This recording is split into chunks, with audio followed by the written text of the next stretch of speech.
Good afternoon, ladies and gentlemen. It is Thursday, October the 29th, 2020. Exactly 10 years and 1 day past the official creation date of the Lag TV YouTube channel. But not the first video. But not the first video. That doesn't happen until the 1st of November. That's when the magic of the 6-pool tutorial would make its debut on YouTube. Back when there was still like 5-star rating system. It was like a star rating system, and she was like, my God, if you ever get the opportunity to like look at how YouTube has evolved in the last decade and just see how many iterations of how you could rate a video or interact with a video, oh my God, it's crazy. It's absolutely crazy. We've got another Technical Alpha podcast lined up for you today. Another good one. Pretty decent week for some news. Not like a long list of, but a couple of heavy hitters. And of course we can bring you the best of our hot takes in our old age. First up, people are going to notice that in my sleep, my girlfriend shaved my head. It happened. Adam. I woke up in the morning and I had no hair left. And she said, look, I get tired of all of that hair, so I shaved it in your sleep. And I said, wow, I'm surprised I slept through that. And here we are. Adam, you're losing hair and I'm gaining hair. It's impressive. I'm giving what little I have left to you. Enjoy it. Enjoy the hair. I'll take it. Yeah, I got out of the shower the other day. It was 4 or 5 days ago now. And I was like, you know what? Today's the fucking day. Because I've got this scalp treatment shit I've got to do anyway, because I've got like various forms of dermatitis on my face and scalp. And one of the things for my scalp to try and solve this problem so my scalp doesn't feel like it's constantly on fire involves a derma roller, which is like the micro needler. And whether you're using a stamp or a roller, I've got a roller, whatever. The opposite thing of a good time is using it when you have longer hair, because you just pull all the hair out of your head. And so I said, fuck it. I walked upstairs, literally didn't tell anyone anything. I got out of the shower, dried myself off, toweled myself off, went upstairs with like my wall like barbershop quality ass fucking beard trimmer hair clipper. And I went upstairs and I said, it's time. Who's gonna do it? Who's gonna be the one? And so Mom was like, Mom volunteered. She said, I'm gonna have some sick satisfaction in doing this. And so you can't fuck it up. You know what I mean? You really can't fuck up a buzz cut. You really can. So we got the number 2, slapped her on there, gave her the fucking business, and away to the races we go. We're back. I'm now, how fitting. I am now, if you went back and watched our video, our Q&A, if you took off 15 pounds of muscle and added a beard, I have returned to 2010, 2011 Nova War. So, other than that, ladies and gentlemen, I have to ask the important question. Mr. Black, how was your week? It's been another week. Yeah? I got my chair. Yes, I saw that. Your chair came in. How's that hitting you on your back? I didn't go that route because my shoulders are so broad. I didn't like the feeling of it. My shoulder blades almost felt like they were going to wrap around the back. I've never noticed anything. I don't feel it. That's awesome. Yeah. That's awesome. So we are basically representing the two gaming Aeron, or not gaming Aeron, Herman Miller chairs right now. I got the Aeron C. Which has got and you've got the Embody is basically what it is. Embody. The thing is so crazy looking though. Like, look at the back of this fucking thing. It's like it's very high tech looking. and all of like it all bends and moves. Like, it's very similar. So like if you sat in the one that I have upstairs, the Steelcase Gesture, the concept is super similar. Where it basically the idea was no matter what direction you bent in, it's trying to like hold your back shape and move with you, kind of thing. It doesn't work particularly like, you know, it's still really firm. So like I have to really be like, I can feel it moving with my back, but I gotta like move with it. You gotta give gotta give her some pepper. I gotta give her some pep, but yeah, I'm loving the chair so far. It feels weird to not have something for my head. You've been so used to a headrest for so long. Yeah, it's not like I ever really rested my head, but now that it's not there, it's noticeable. It's also nice too because when I'm streaming, before you just see this big blue fucking, you know, DX racer chair. Now it's just clean, looks a little more professional. Yeah, it's nice. Tons of customizations. I haven't even gotten this thing zoned in completely yet. There's a lot going on where it's at, but dude, I mean, the amount of customizations that you do on this for just the smallest things, it's fucking like it's gonna take me probably 2-3 hours to sit down and like calibrate this chair the way I need it to be calibrated. But feels good, comfortable as fuck. My ass is like feels real good. I'm still so on this one. I've got two. I kind of locked it down to two different seating positions. So I've got like a general position I sit in if I'm just at my desk and I don't need to necessarily be sitting super far forward or feel like, because I like to sit up straight when I'm playing games on the keyboard and mouse. I hate fucking like the classic World of Warcraft like I've never been. I have to sit like bone straight when I sit in my chair. So I've got in the reason why I went with the Aeron is because it has a forward tilt lock position that raises your ass up and pushes you forward and allows you to have a more natural upward sitting position that I couldn't get in my other chairs. And so I had that. So I used that, and I usually pump up, you know, the piston a bit to get a little higher, because when you're sitting forward, you kind of duck down a bit. And then, just a lower everyday sitting position where I'll lean back a bit and I'm chilling or just writing shit or whatever at the PC. But the arms stay in the same place. And generally speaking, the locking positions are in the same two places, but loads of fucking customization, obviously, which they should have when you're paying as much as your child's first-year college tuition to get him through the fucking door. Yeah, it was not cheap by any means. The only thing I need now is I need a new desk. I've been using this desk for like the last 7 years, although this is the second. I basically had this desk and then I bought the same desk because I was just used to it. Yeah. But I want to get a customized L-shaped desk that has the hydraulics so that I can actually stand up when I want to stand up and just kind of like move around a little bit and shit, which will be, nice. Do they make L-shaped standing desks? You have to get them custom made. So there's a few companies that make them and you just take the measurements, especially with the way my corner is here. I only can have like 6 feet come out from this side, but then this side I can do 8 feet. So what they'll do is you'll give them measurements and then they'll cut the board or the desk a certain way, and then they add the hydraulics and everything. And the only reason why I haven't done it is because it's another couple $1,000s, right? So it's like especially custom, I would assume it would be quite expensive.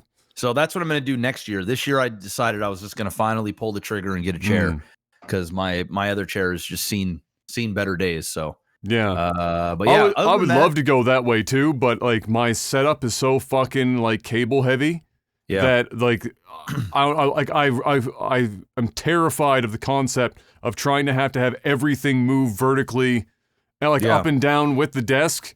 And so you just need to have the right cord length, because I've watched with that exact thing, because I like 6 months ago I was highly considering getting one and just opted to do the chair first. And you basically got to make sure that when your desk goes up the full amount that you have enough slack for all of your cords. And a lot to go of the two positions.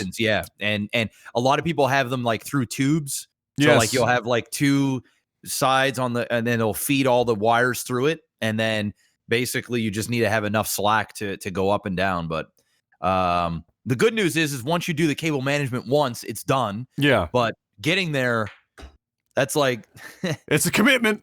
It's a commitment. Yeah, it's one. But anyway, other than that, it's been another week. Firmed up on another triplex. Nice. So close. I get the keys in 2 weeks.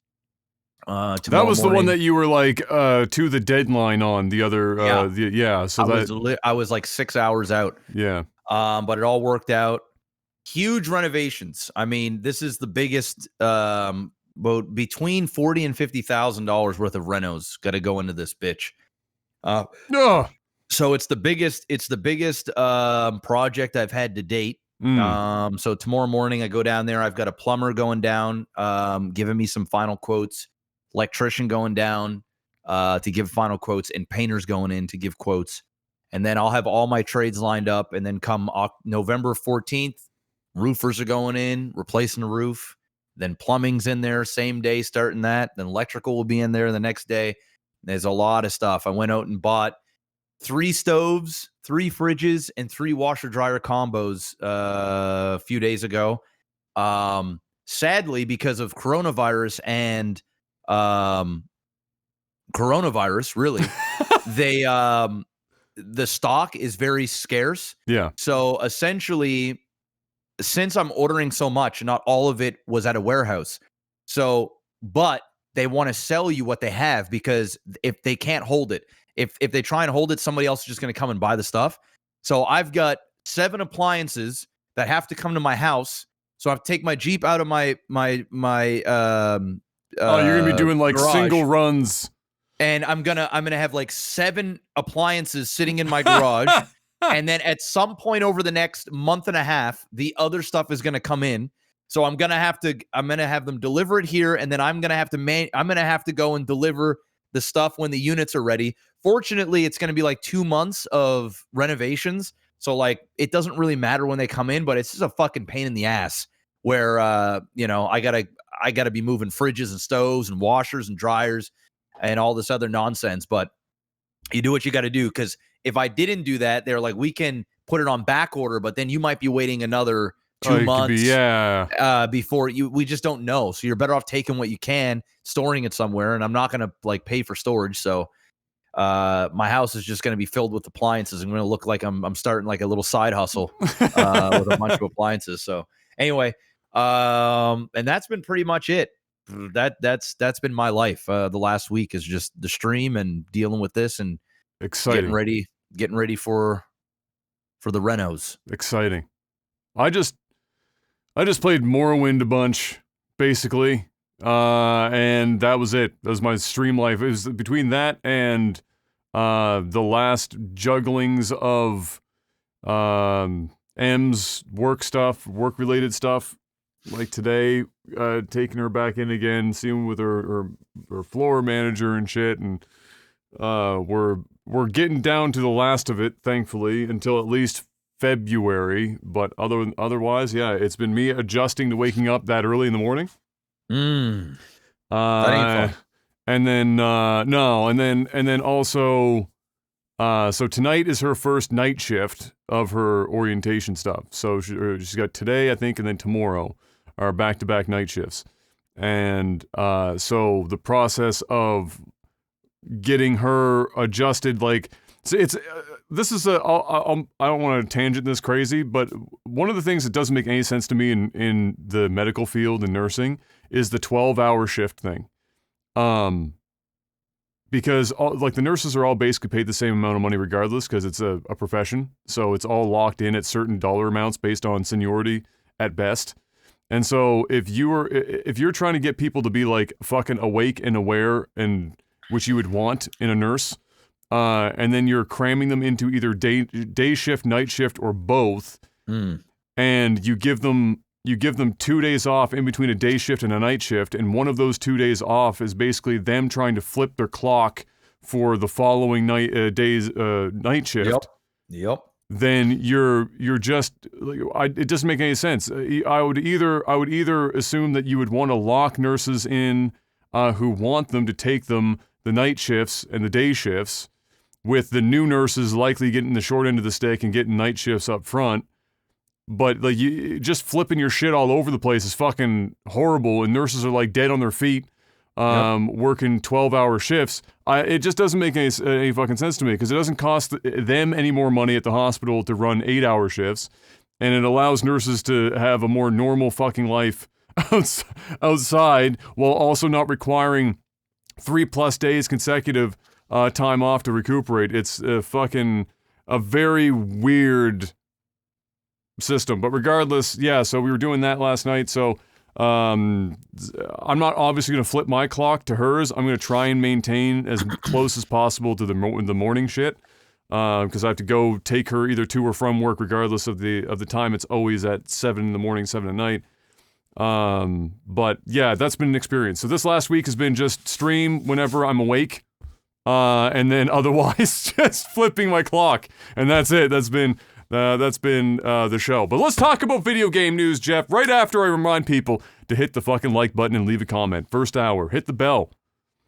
Subscribe, hit the bell. Make sure the bell is highlighted. That way you guys get your notifications as soon as these videos go up, and you can pop on over on YouTube, leave a like and a comment. Goes a long way, helps us beat back the hands of the evil algorithm, and hopefully get this podcast out of just our community and in to the feeds of other folks who may also be interested in our mostly nonsensical opinions. And now to our mostly nonsensical opinions. I've got some news to cover. I'm going to get the stuff out of the way that you don't care about first, Jeff. AMD. AMD released their graphics card stuff here yesterday. They had the live stream for that. It was obviously a pre-recorded event or whatever, but they had their event for that, where they talked about their new graphics cards, the Big Navi cards that everyone has been waiting for, especially after Nvidia dropped the proverbial giant dick on the table a few weeks back with the 3000 series cards, where everyone was like, holy shit, Nvidia did it. They finally cracked. This is like the greatest performance gains, generation on generation. And so everyone was like, well, Big Navi's fucked. As it turns out, they're not completely fucked. So AMD somehow successfully has managed to catch up and equal or surpass the 3000 series graphics cards if their numbers that they're showing hold up. But most of the stuff that they've been showing off for their CPUs recently haven't been lies. They've all panned out once the third-party reviewers got their hands on the equipment. So if this also maintains parity with what they showed off at this event, then Nvidia has a proper fucking rival for once. In I don't even fucking remember the last time Nvidia had any competition to speak of. So we'll quickly go over it. I'm sure lots of people have watched it that would be interested in it, but the long short of it is this. So it's the 6000 series cards. There's a 6800, a 6800 XT, which is the steroid injected 6800. And then towards the end, they announced the 6900 XT, which is the steroids and also every horse tranquilizer and PED they could find crammed into a 6800 XT, to name it the 6900 XT, to go toe-to-toe with NVIDIA's 3090, which is, of course, the biggest dick on the block currently. Some mandingo shit, and I don't mean just figuratively. I mean, the card is literally the size of a Cadillac. It's fucking enormous. The card is huge. So, how does all this stack up? Well, the 6800 XT and the 6800, the first note I had here, is that while they're obviously great performers, they're awkwardly priced, in my opinion. The difference in price between the 6800 and the 6800 XT is only $70, but the performance difference between the two is relatively substantial, which begs the question, why in the fuck would you not just spend the extra $70? It's not like we're saying $100+ here, or $200, or $150. It's $70. I mean, my God, go without coffee for 4 or 5 days and just buy a superior card. But regardless, the 6800 and 6800 XT, no matter how you slice it, for one, go toe-to-toe with or are better than the 2080 Ti. For, obviously, significantly less money. The 2080 Ti released at an ungodly fucking $1,200 US or some shit. In Canada, you were spending nearly $2,000. I think, Jeff, when you just got yours recently, it was still basically $2,000 by the time it was all said and done. Mm-hmm. This is out at the 6800 and 6800 XT are at $579 US and $649 US respectively. So half the price, same or better performance than a 2080 Ti. That's also being in a roughly smaller form factor and less power consumption as well. So you're getting less power, smaller form factor, as good or better performance, half the price of a 2080 Ti, which until NVIDIA's releases of this 3000 series, and even then the 3070 is basically a 2080 Ti, your only other options were the 3080 and the 3090. And, as it turns out, the 6800 XT and 6800, but specifically the XT is what's going toe-to-toe with the 3080, again, as good or better than the 3080 in what they showed, for $50 cheaper than the 3080. So, you've got a clear-cut price difference, a clear-cut performance, power difference of about 20 watts. It's 300 versus, I think, 320 or somewhere in the neighborhood. And it's smaller than the 3080. The 3080 is a big fucking graphics card, and the 6800 XT is much more in line with what you probably already have in your system. The 6900 XT they showed off at the very end, it was like Lisa's, but wait, there's more moment that always happens. And again, this is like 10 to 15% ahead of the XT, which is the same kind of idea of the 3080 and the 3090. You're getting 10 to 15% more performance, but you're doubling the price essentially. And the same holds true here. So the 6900 XT is $999 US, but again, goes toe-to-toe with the 3090, which is currently $1,500 US. So we're not talking a $50 price difference anymore, like at the lower end of the spectrum here. If you're going for that extra 10 to 15% big dick status, it is a nearly $500 difference between the two cards.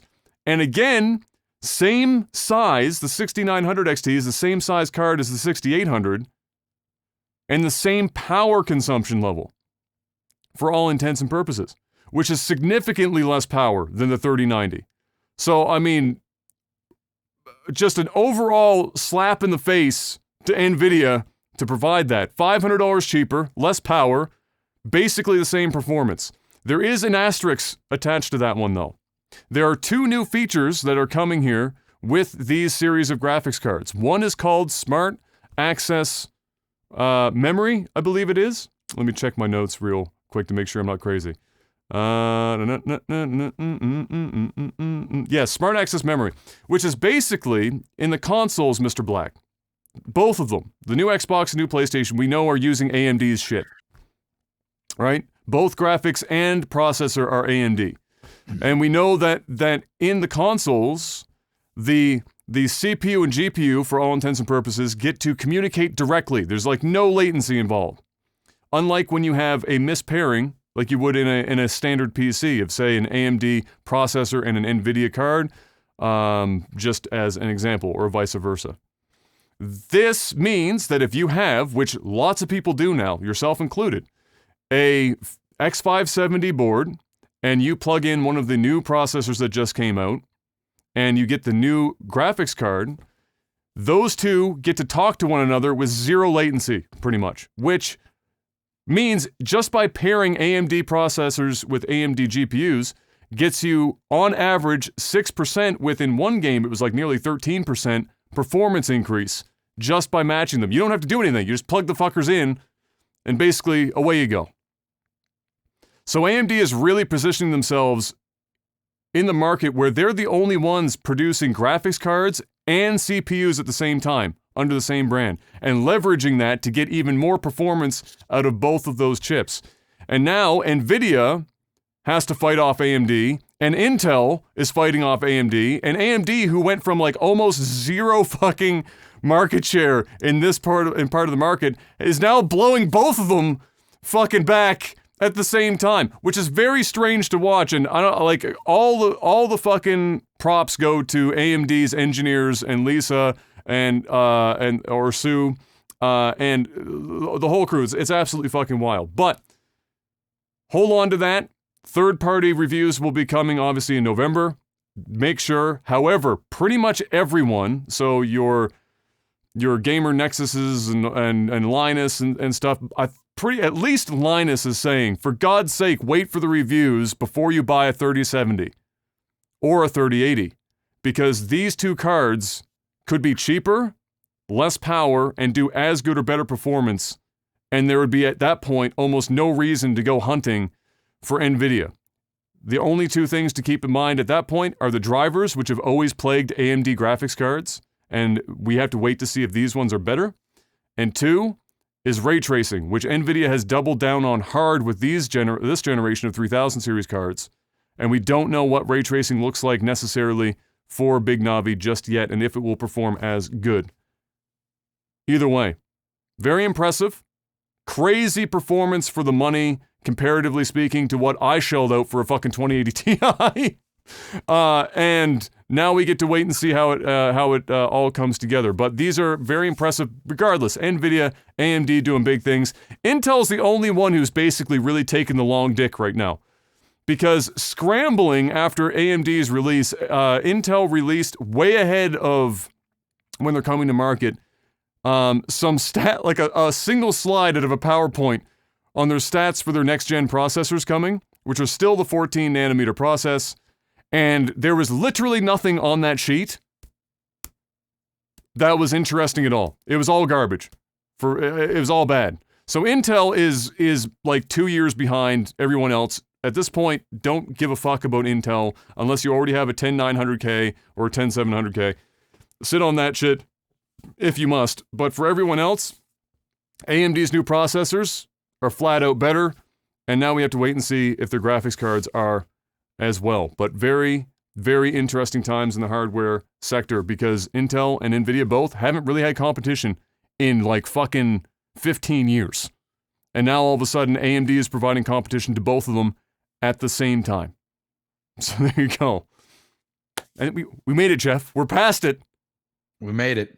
You made it. You didn't fall asleep, and I'm so proud of you. I didn't fall asleep. I'm so proud of you. Do your thing. So proud of you. Next up, Google. Google, actually, I think we mentioned that this could be happening several podcasts ago, but as it turns out, it's 100% happening now.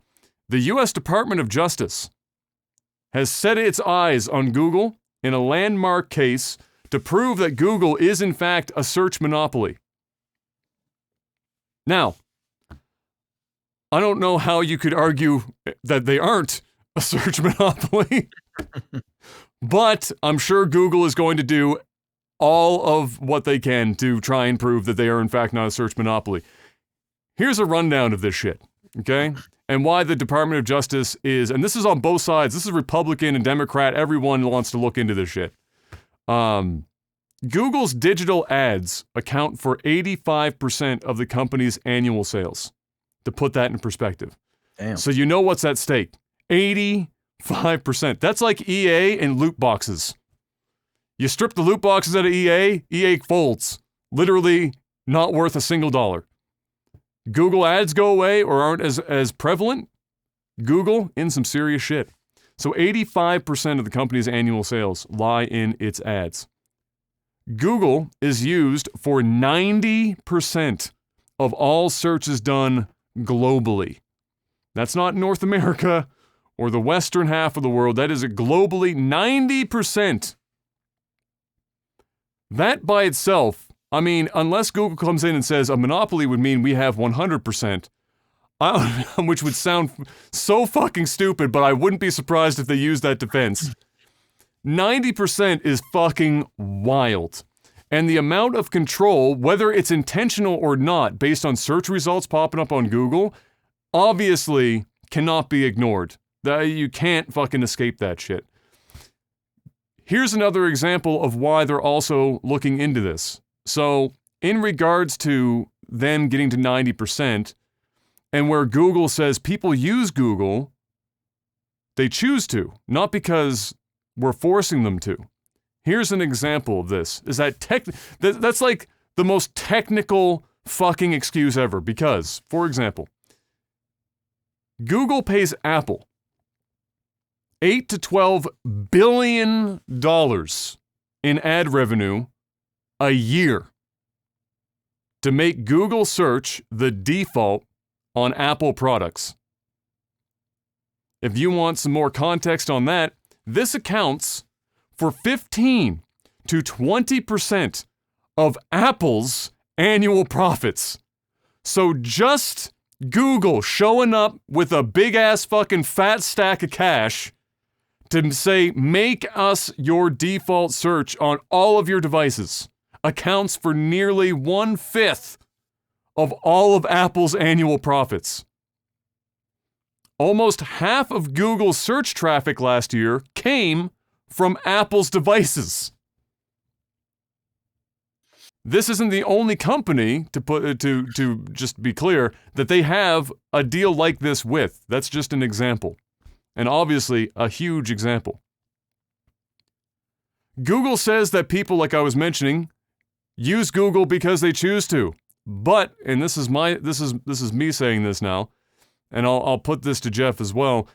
If it's the default on like fucking 90% of devices globally, because 9 in 10 are Android-based, for example, and then they're paying Apple, the other half of that, $8 to $12 billion a year, and half of all searches are on Apple products. Are they, and it's in front of you, so it's in front of you everywhere you go. It's the default everywhere. And it controls 90% of the search market, which is obviously domination. What are the odds that the average person, the average user, not somebody like you and me who would know that there are even other options than fucking Google, what are the odds that they're going to know about them, let alone seek them out and use them as their daily search provider? I would say the odds are about zero. It's about as close to zero as you can imagine. And this is like the most technicality-based, we don't force people, I think I've seen. If you're going to spend all that money to make sure it's the default everywhere, not just in your own products, but in your direct competitors' products in the mobile market, and that amounts to as much money for Apple as it does, fuck me. They're hand in hand skipping off into the fucking sunset together making their money, while controlling basically everything. That doesn't sound like there's much of a choice to be had, even though technically, if I wanted to go use DuckDuckGo right now, I could go use DuckDuckGo. But it's not being put anywhere, and nobody's gonna know about it. And if you went to your mom and dad and said, yeah, I Googled some shit today, it's a literal fucking verb in the English language now, I Googled some shit. You don't say, I DuckDuckGo'd some shit. You say, I Googled some shit. If you went to your mom and dad and said, hey, have you ever heard of DuckDuckGo? They're gonna be like, what the fuck is DuckDuckGo? Is that like a new Chinese restaurant downtown? DuckDuckGo. So what's your take on that? What do you think of Google's defense of we don't force people to use our shit. They just choose to use Google. Well, I mean, technically they don't force anybody to use their shit. I mean, if you want to get technical, I mean, they're right. That's what they're doing. They're like the most, the best kind of right. Technically right. Yeah. I mean, they're technically right. Google has earned this position. So like, or bought it. No, I don't. They're buying it with Apple, literally, to the tune of $8 to $12 billion a year. Yeah, I mean, that's marketing. You know what I'm saying? Like, I get it, but like, this isn't just. That's Google's not marketing though. That's actually just a straight up business partnership. They're not paying them to put ads on some shit. Well, they are. They're marketing themselves. They're using another platform to market Google. I mean, it's literally marketing. It's no different than NordVPN paying us to promote their product on our podcast. We don't talk about any other VPN here. We just tell people about the great use of NordVPN, and we don't talk about the others. And they pay us not to talk about the others. It's similar. Obviously, it's on a much larger scale. But I'm kind of. They definitely have a monopoly. I mean, that's 100%. There ain't no denying that whatsoever. They have a monopoly on the search engine market. But I also believe that they got there organically. They're just forcefully paying to keep it. That's the way I look at it. I mean, you're right. Google is a verbiage, and I'm going to be frank, duck, goose, or whatever the fuck the thing is called, or I was just using it as an example, like an alternative, yeah. Or Bling, or Bing, or whatever. Microsoft Bling. I would use Microsoft Bling. Bing is some shit, but Bling, Internet Explorer, Yahoo. I mean, let's keep it 100, man. Their search engines suck. They're not as good as Google. They're just not. I know of other search engines, and I don't use them. Not because my iPhone is defaulted. Actually, my iPhone's not even defaulted to Google. It's defaulted to Safari. Well, that's the browser. It's not the search engine. Well, I mean, yeah. I mean, but when I'm searching, it doesn't even search on Google. It searches on like whatever this fucking thing is. Like if I want to go to Google, I actually have to go to Google and then search from there. Yeah, I'm not disputing the fact that they ain't got a monopoly. They do. But they do kind of have a point. You know, people choose to use Google. And the reality is, if they weren't even paying Apple to be there, people at this point are using Google. They're just Googling stuff. Google. My grandmother knows what Google is. My grandmother does not know what any other search engine is. I guarantee you that. I think the concept would be, if that is in fact the case, and nobody would have a problem with that, then the business deal is superfluous and only adds to the air of they might have come up to domination, like as they would have in the early 2000s, organically, and then they took the money and they took that organic domination and reinforced it to the point of proper monopoly, where if they had just left it, like if you were like, why would they though? That's the thing. Like, because they would because legally eventually this was going to happen. Like you can't eventually trillions of fucking dollars. I mean, who gives a fuck? Like eventually somebody's going to come in and bust you up. I mean, it's why they created Alphabet as an umbrella company to have all of their shit so that they could separate it out and not be called out for monopolistic shit. But it was going to come for them anyway, one way or the other. Is that there are limits for reasons in terms of who else practices. Is going to do? Who else is going to come out and make it? It's not about so if Google is the best and everyone's using Google, which at this point they could never market Google ever again, and conceptually they wouldn't have to. Yeah. Right. So but yet despite that, they're still paying north of $10 billion a year to be on Apple and be its default, which means to them, which is small peanuts to them, right? Like if you looked at how much money Google is bringing in, $8 to $12 billion is such a small amount of money. Well, they're doing 140-ish billion, and so they're taking 8% of that, dumping it into Apple, which amounts to Apple's 20% of total profit. I mean, that's not small peanuts. That's not like 1% of their shit. On both sides, you're talking about a monstrous chunk of their revenue going in and out of for that specific partnership. Not because Google apparently has to, because they're in the vernacular of every person on Earth, but because they're reinforcing and want to keep that position, and they have the money and no other, and that's where it becomes antitrust or anti-competitive, in that nobody else can feasibly pay $12 billion a year to try and be defaulted to claw into what Google already has, even though we can all agree that obviously also because they make so much money, they can afford the best fucking engineers and programmers on Earth to reinforce that they are the best engine. But they're not going after them because they're the best. They're going after them because they're within any market and business-wise, you have to put the brakes in places to make sure that there is room that, say, if somebody did come up and miraculously did better than Google, that there is room for them to even have a hope of breaking into the market instead of Google just spending the money they already have to keep people out of the market. Because that's no longer competition, that's just actually Google spending the money they have to make sure they have no competition, which is why it's an antitrust case in the first place. Yeah, I just don't agree with any of it personally, but that's just me. I'm not going to fault somebody for their success and their. Well, nobody's faulting Google for the success. Well, they're faulting them for wanting to keep the success at the level that they're keeping it, and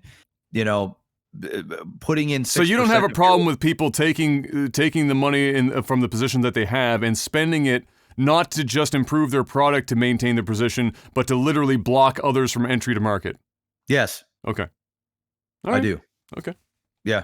I mean, if they earn a position, they can get as aggressive as they want to keep that position. It's not like Amazon don't have the money to go up against them. There's several companies. The reality is the big dogs just don't even want to get into the business. You know why? Because Google crushes it. Nothing to do with the money. It has everything to do with you are not going to compete with Google at this point. It's just really that simple. You could give a company $1 trillion and say, hey, go and attack it. Guess who's winning? Google. Google's going to still win. They're still going to beat your ass, and you better be damn right about it. It's just it's ridiculous. It's a bunch of people crying that it's just a bunch of capitalist motherfuckers. Hate people. I mean, these are Republicans in office that are sparking this up, and Democrats both that are both wealthy, and these are the people that literally just gave $1 trillion tax cuts to the wealthy. So I don't think it's necessarily a bunch of poor people whining about rich people here.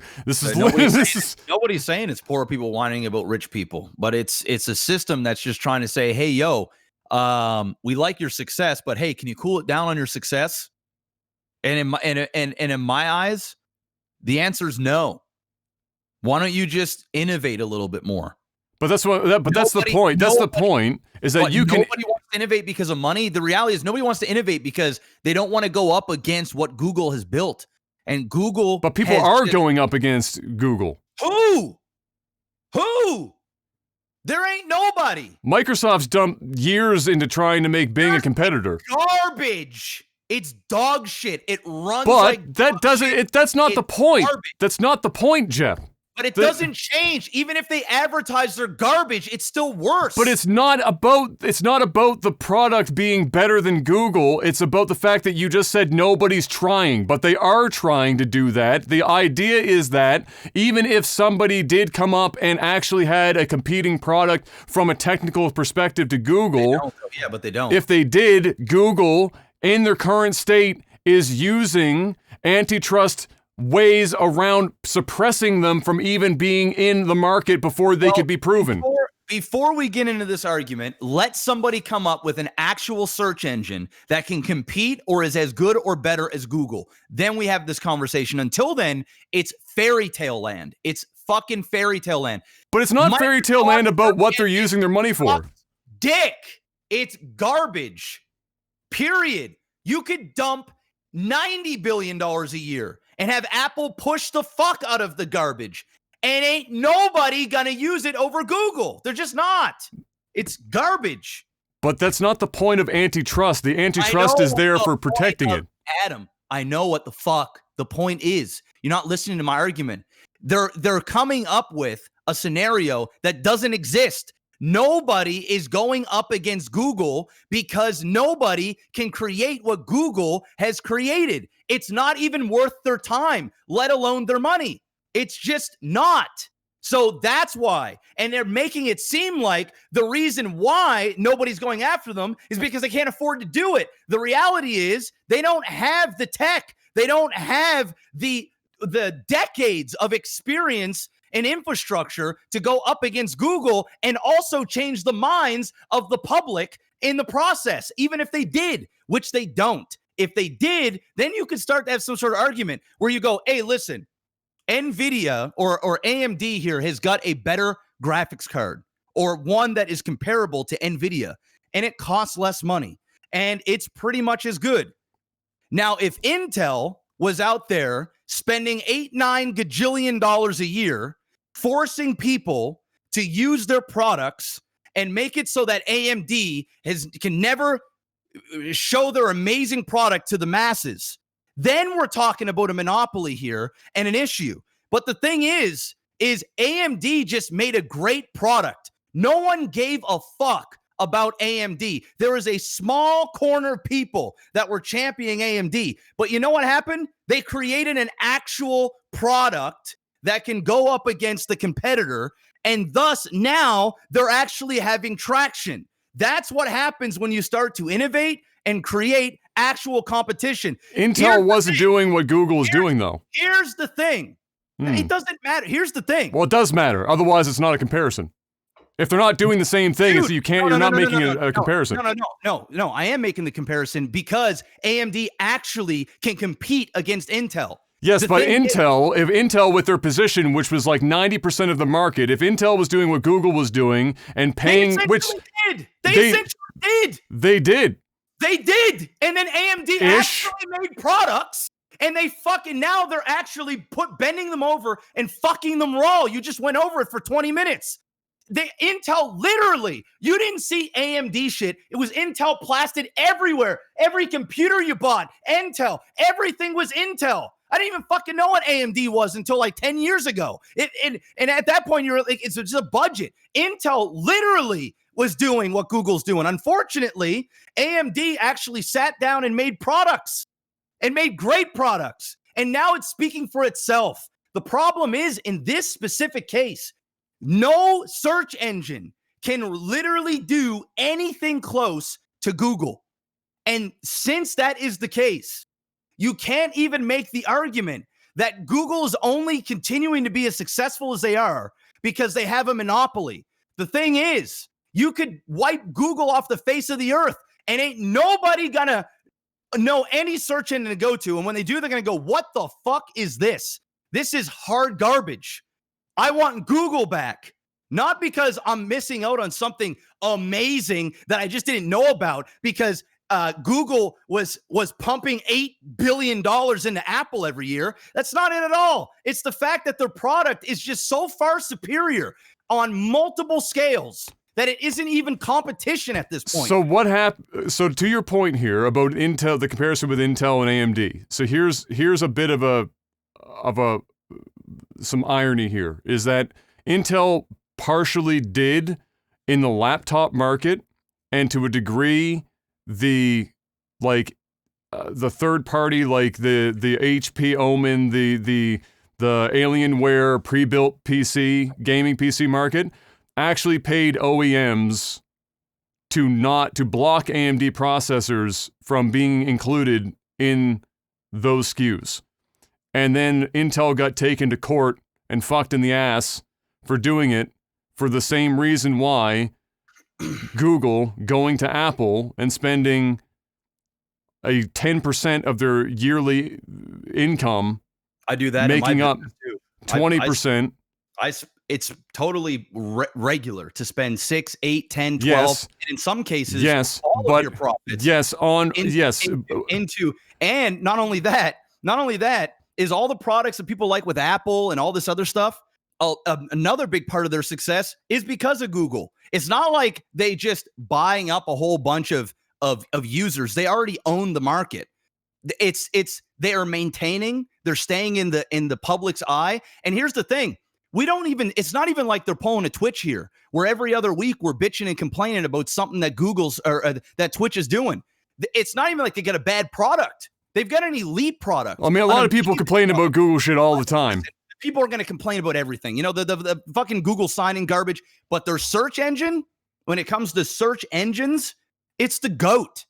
It is the absolute GOAT. And the reason why there is not any significant competition is because people know, why would I get into a fight with Google when they have such a superior product and they have endless amounts of resources to continue to stay at the top, not just to buy themselves there because they're already there, but to continue to innovate and create. And it's pointless. It's like me trying to go into a market that I have no business in being in. It's not like I'm going to go and start competing at car sales when I don't know fuck all about selling cars. Why am I going to go up against somebody when I go, why wouldn't I spend my time doing something else? That's why I do something else. It's the same thing. Who wakes up one morning and goes, you know what? I'm going to start a fucking search engine. And you want to know where the people that start up the search engine are going to go to look for people? Google. They're going to Google people to actually work on their search engine. Google is That's search. Part of the problem. But it's a problem. It's not, is it though? Is it actually a problem though? Is it? If you understand how much Google as a company controls what people do and do not see on a daily basis because of their position. Here we go. I mean, come on. I'm not talking fairy tales. You're about to talk out your ass. We can say this about Twitter. We can say this about Facebook. We can, yes. Instagram. Yes. We can say this about any social media platform that yes. there is. Except Google's bigger than all of them. So we could say that literally about anything, and we could take this conversation in 30 different directions. But that's part of the problem, part of this case, is that they literally 90% globally. And then they pay as a way to help suppress, not because somebody is likely to come up tomorrow, but Google is actively spending the money to make sure, and in no small way, to make sure that people, even if there was a chance to break in, they get blocked out in the same way that Intel was trying to block out their only major competitor in AMD and then got fucked in court. So odds are, and Google already got fucked in Europe for this shit.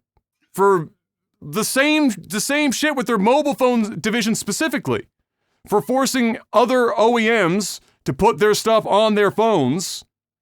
Google got slapped around in court in Europe.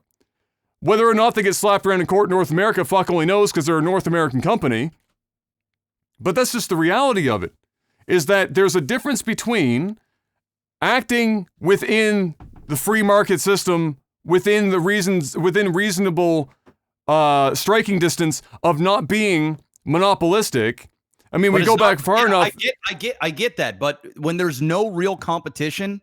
But that doesn't excuse the behavior. Just because there's no competition doesn't mean you can abuse that. So they only can get so successful, and then you go, you know what? It's not about being successful. It's about what you're doing to stop other people from having the chance of being successful. They're not stopping other people. They're advertising their platform. They're not stopping anybody from doing anything. Microsoft, who owns.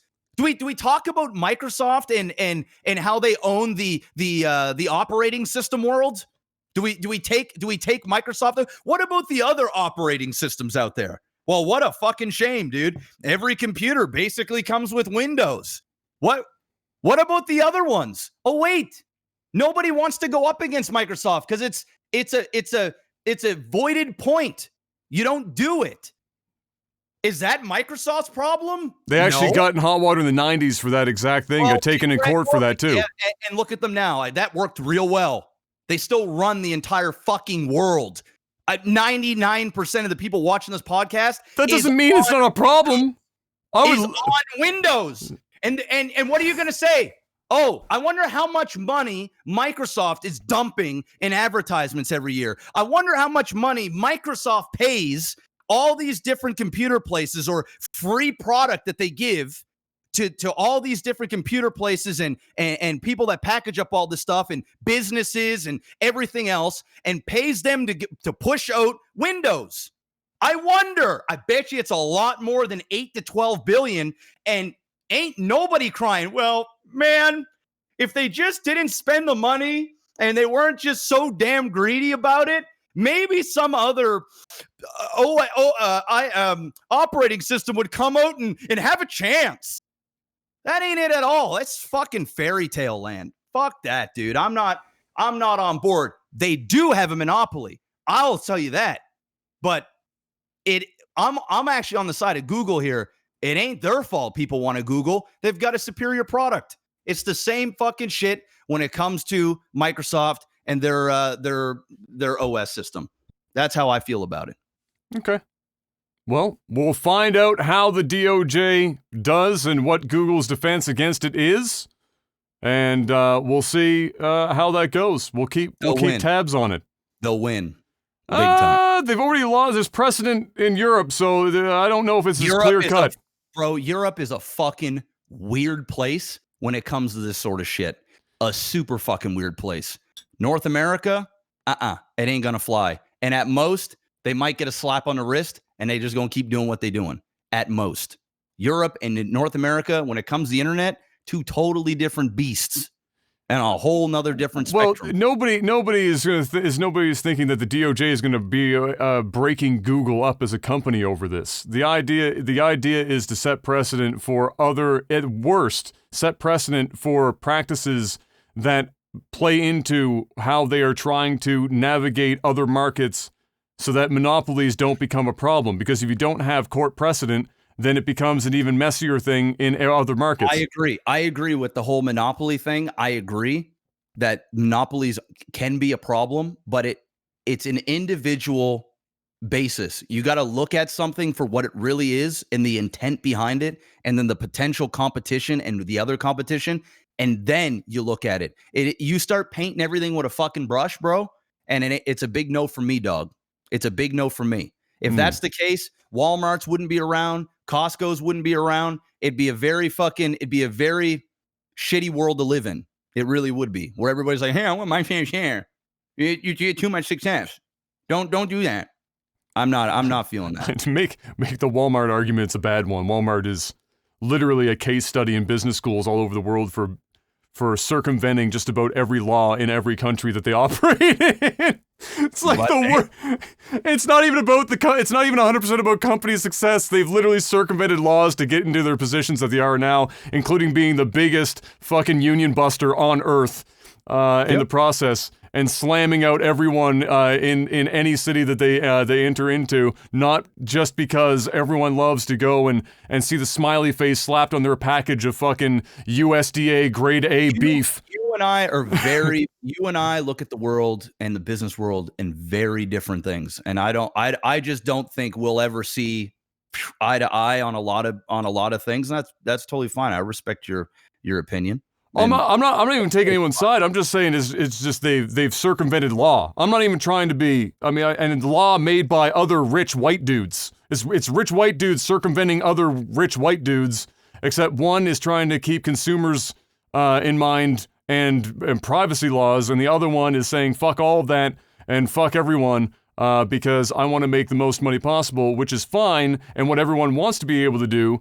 But in late capitalism, shit gets real fucky. Because when you get so much money, you get to play by a different set of rules and bend them to your will, which is, I think, where everyone tends to land on the same page, that when you start bending rules that are in place to protect the general populace, shit gets a little fucky, is the idea. Nobody wants to, like, hamper somebody's success, but if your success comes a lot of people do. A lot of people. Nobody wants to walk into the room and say, okay, well, you can be successful as long as you're not holding a gun to the back of somebody's head to get there.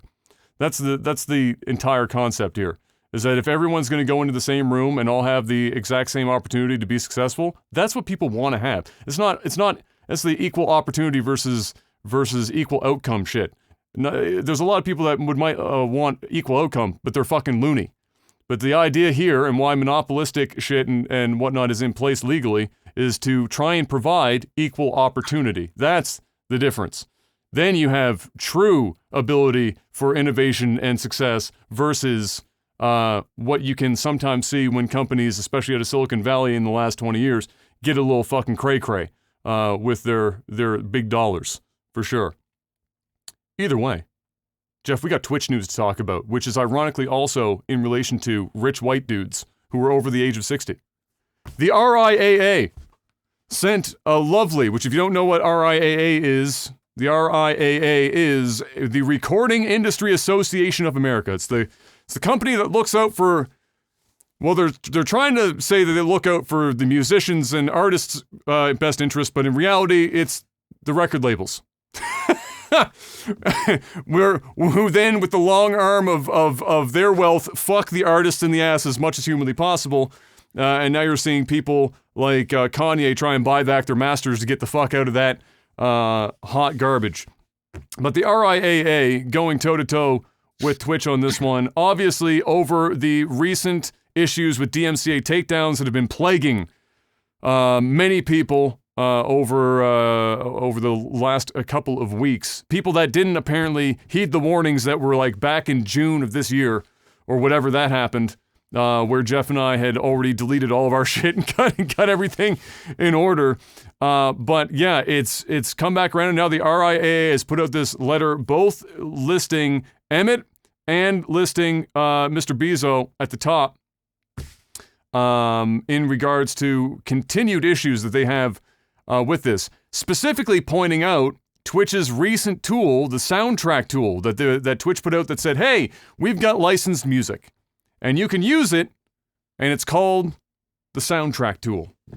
Unfortunately, it seems as far as the RIAA is concerned, they're not actually properly licensing the stuff that they have in this tool, this soundtrack tool. And so the open letter was partially about that, and partially about the fact that Twitch hasn't been swiftly enough taking action on other licensing issues.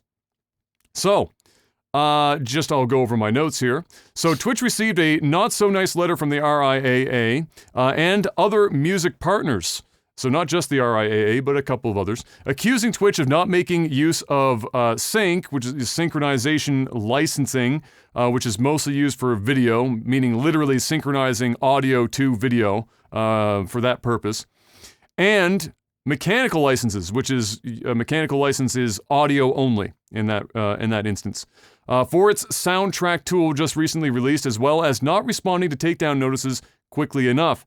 This is partially spurred on by the post-COVID world on Twitch, where many music live streams have become more commonplace and popular. So we've seen a lot of actual artists doing sets on Twitch, for example, and not all of these artists actually technically own their own license to do their own music live like this, and so that is also part of this letter. They claim that Twitch appears to do nothing in response to the thousands of notices of music infringement that it has received, nor does it currently even acknowledge that it receives them, as it has done in the past. They're not wrong. To this point, as much as this is watching two people that nobody really likes, as far as content creators go and musicians go, nobody likes how either of these companies or bodies, legal bodies, are operating here. But they're not wrong up to this point. So Twitch responds with a kind of a not very in-depth response, but they basically respond with the statement that they are proud of their soundtrack tool, and they say that it is in fact fully licensed, and Twitch removes all DMCA noticed content as quickly as possible as legally required. And then, in a weird case of telephone tag via releases on publications, the RIAA CEO responded to that response. Apparently they couldn't just call each other and have this conversation. They had to have this conversation through, like, the fucking Ars Technica. He responded to that by saying, Twitch's shifting of its responsibilities... he said that saying that it failed to answer anything that the letter actually proposed, and then followed up with this. I've got this quote here out of that response. Twitch's shifting of its responsibilities to artists who use the platform is certainly not the act of a company that genuinely wants to partner with creators. They're basically targeting here the fact that Twitch has been off-putting all of the legality, all of the DMCA shit, all on creators, whether it's a musician on Twitch or if it's a streamer of other content on Twitch. Twitch has been shouldering all of that, or not shouldering all of it, but putting it on the shoulders of content creators and taking no action themselves. True. They're not wrong. They're really like, they're not, it's not even like they're half, like sometimes you expect them to like use a half truth to make up like a much worse sounding scenario. They're not even doing that, because Twitch is giving them the opportunity to just call them out for doing what they're doing, which is everything that they just listed. So Twitch hasn't responded yet again. I don't suspect they will. But that is a major issue. One, I find it hilarious to me that Twitch's own solution to creators getting DMCA notices in their soundtrack tool is in itself being labeled by the very people that they're trying to avoid in the first place as not properly licensed. And then passing that on to creators who are using it, who are now still experiencing problems using the tool that's supposed to not cause any problems. And Twitch ultimately still, despite it being their own tool, putting all of the responsibility on the creator. I find it crazy. I can't even begin to fathom the situation. We discussed this last week, and I still don't have, despite thinking about this more, especially with this RIAA letter, I don't have a reasonable thought in terms of why Twitch has been taking this stance and why they refuse to actually truly take up the mantle, other than they simply don't want to do the work. That's all I can come up with. They are within their legal rights of passing the blame, or not the blame, but passing the responsibility onto the creators. They can do that because it's in their user agreement. So when you're using Twitch and you agree to that, you agree to taking on the responsibility of the DMCA stuff. So from a technical standpoint, they're in the clear. But it's a really shitty stance to take and a really shitty solution that ironically is not even solving it for themselves. What do you think? Yeah. I mean, I've already talked about it last week. I'm dumbfounded by the whole situation. Other platforms like YouTube have things in place so that people aren't getting kicked off their own platform and potentially losing their livelihoods. Now that hasn't happened on Twitch yet. It's coming. It's coming. And I don't know who's going to be the first fallen streamer, but once one happens, I think reality is going to sink in for a lot of streamers. But it hasn't happened. Well, I shouldn't say it hasn't happened on YouTube. You just don't really hear about it because, people do get strikes, but that too. I don't know why Twitch does not pay engineers to come up with a solution to help out their creators so that creators feel safe, so that creators have an opportunity, not only when there's a claim on their channel, but potentially when there's one that doesn't warrant a proper claim, being able to fight or dispute an issue. It doesn't seem like Twitch is all that interested in doing exactly what RIAA said, and that is making it basically content friendly. I mean, Twitch used to be all about its creators and community. Now Twitch is all about profits and cutting corners. And listen, you're preaching to the choir here. I mean, I just debated with you about profits, and I have no problem with Twitch making money. I mean, now Twitch is rolling out some beta shit for celebrations, which is donating to a streamer. 50% cut on that. And they take 50% of a donation.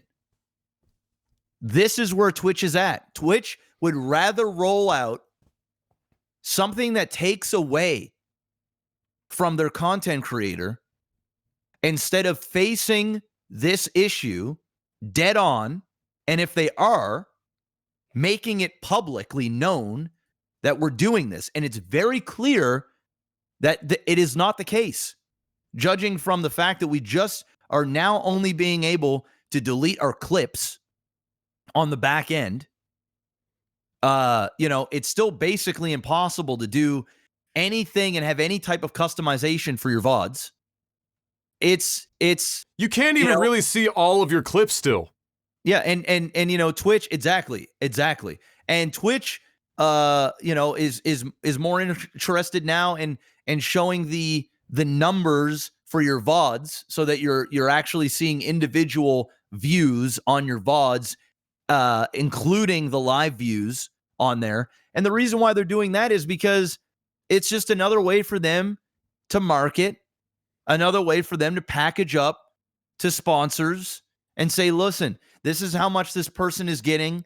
You know, it's all, this has nothing, I'm telling you, this has very little to do with improving the streamer's experience on the site, and has almost everything to do with fattening the pockets of Amazon Twitch. I'm pretty soon gonna have a hard time calling Twitch. I'm pretty much gonna have to call them Amazon Twitch, like we call Blizzard Activision, because it isn't the same. It's not the same.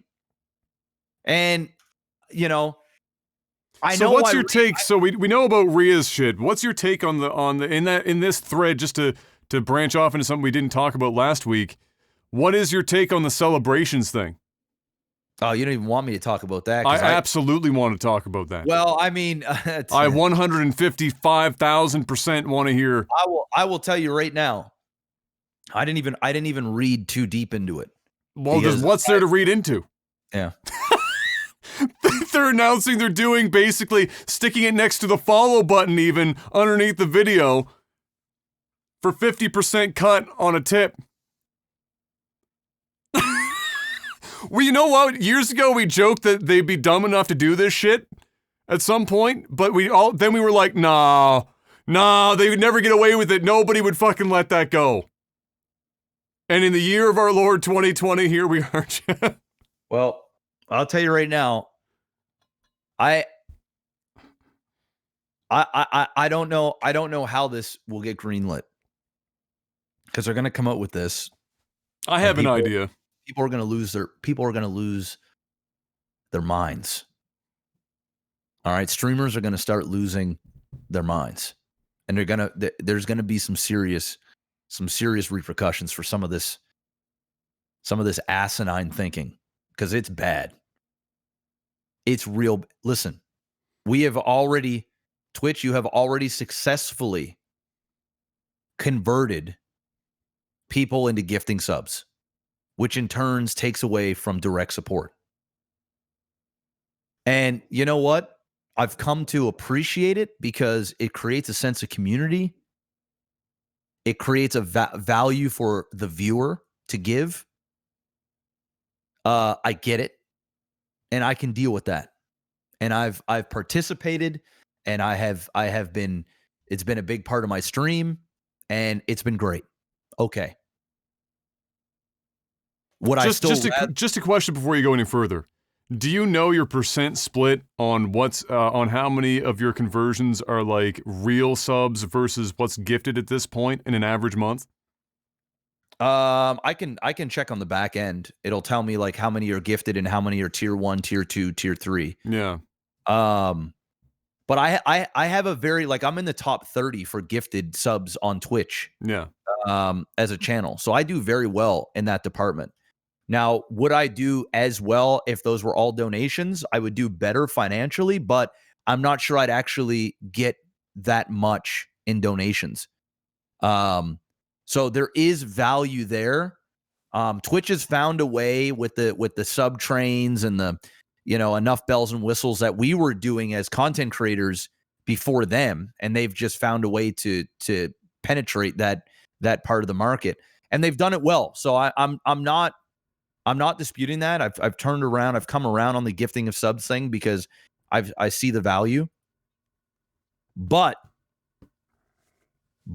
with a huge but, going directly after donations and soliciting the extra money that a streamer would make from building a connection and building the rapport and putting in the work with a viewer, and them not only promoting a donation, but calling it a celebration and then putting it bam face there with another, purple button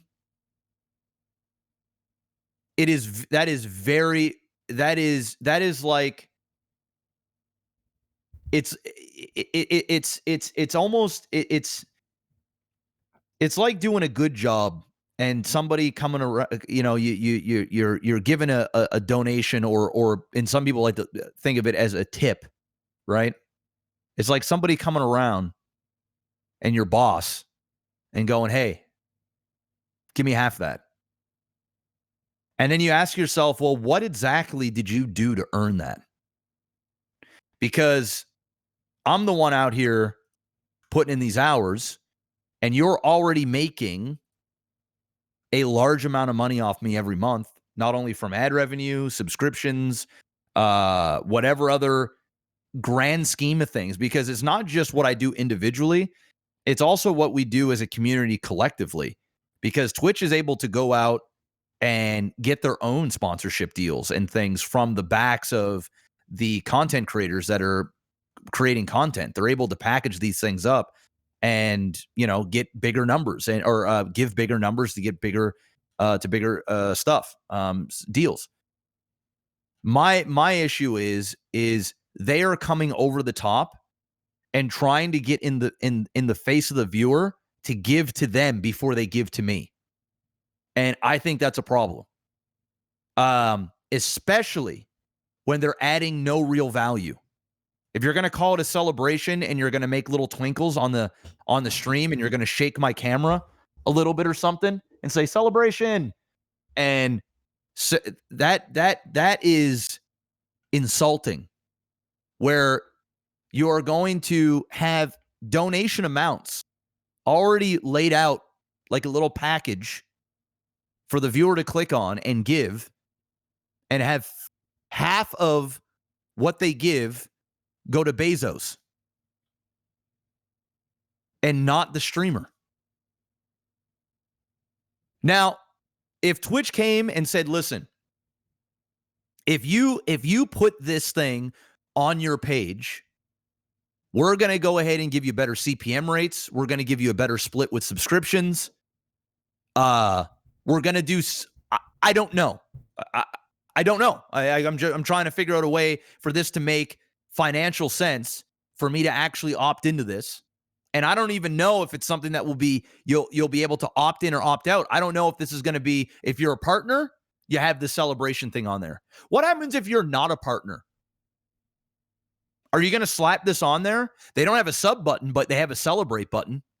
Are you going to promote that instead of having 100% of the proceeds go to an aspiring streamer, someone that's trying to make a living, trying to get enough to get by, to do this as a full-time career? Are you going to start taking away from their earnings so that you can fatten your pockets?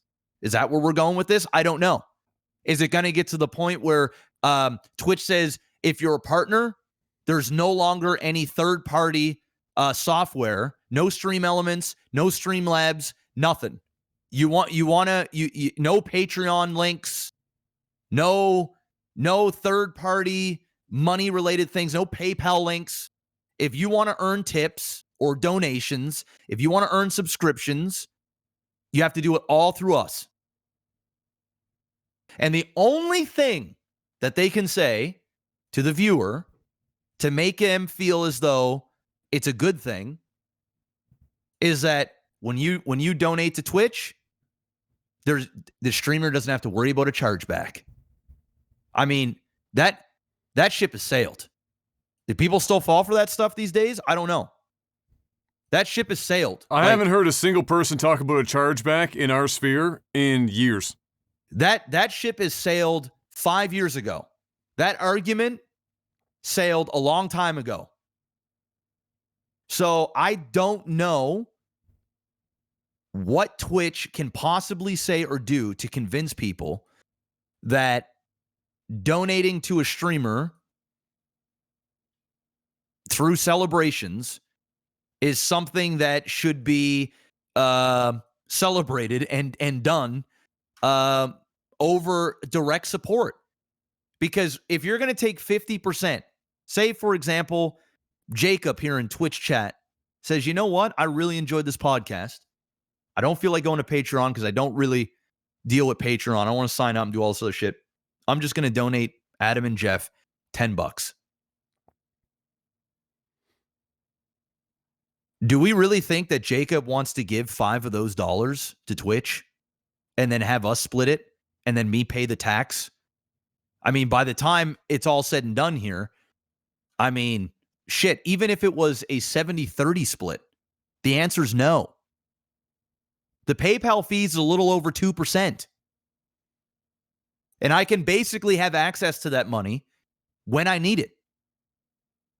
And if the odd chance there is a chargeback, which coming from somebody that gets a fair amount of donations, it's very rare. 1 in like 300. So, I could say a lot of things about this in a much nastier way, but I'm refraining from doing so because at the end of the day, I understand that donations is a very lucrative, a likely $1 billion ordeal on the streaming world, and the amount of money that comes in and out of the hands through Stream Elements, Streamlabs, through these third parties, direct Patreon, PayPal, whatever, and they want to tap in on it. That's all that is.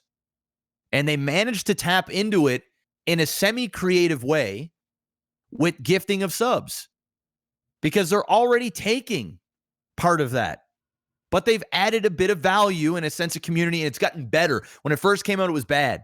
But I'm trying to think what they could possibly do to make anybody want to do that. So I am hoping that if Twitch rolls this out, because sometimes they go shit in beta and then it just disappears. It's the same thing with this. We're just going to randomly put ads on your stream. Like, who in the right mind thought that that was a good idea?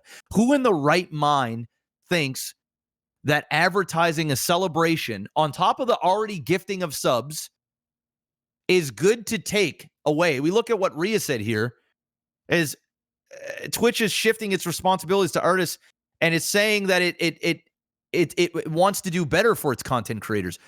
You want to take away money from us for your gain. And unless you're able to give us value for that, then why?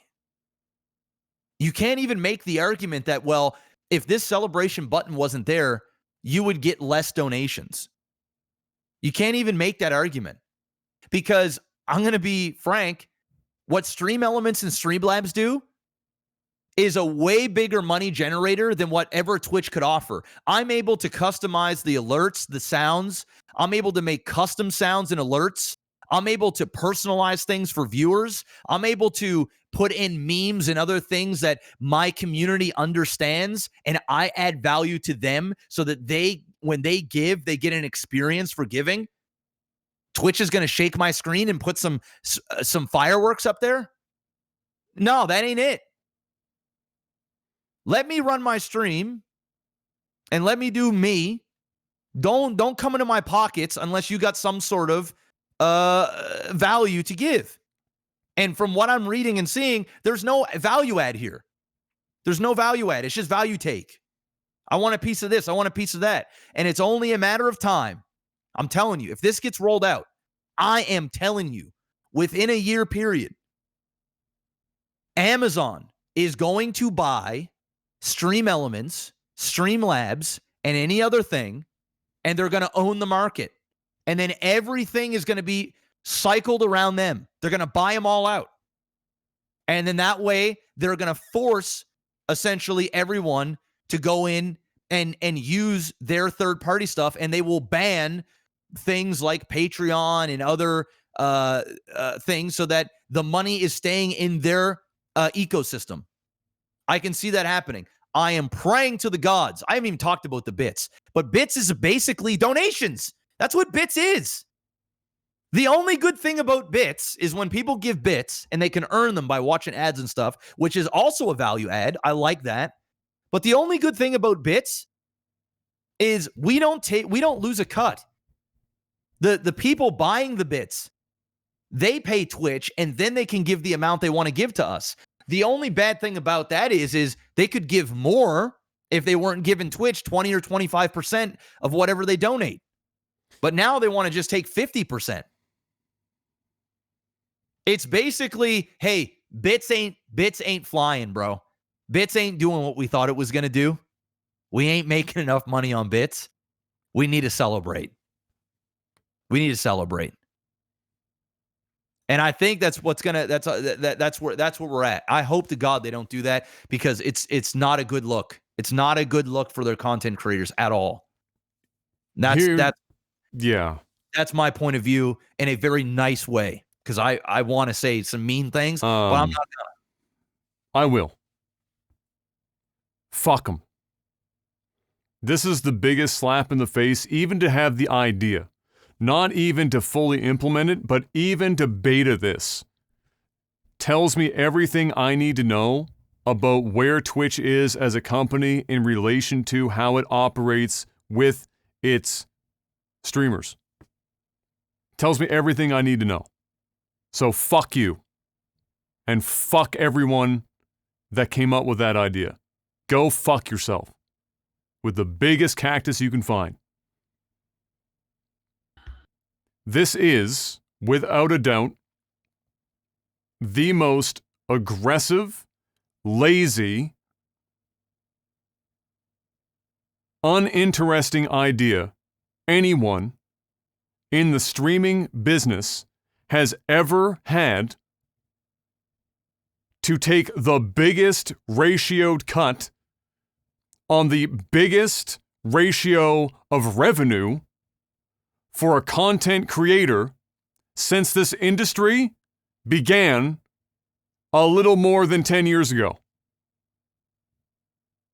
And there's nothing that even comes remotely close.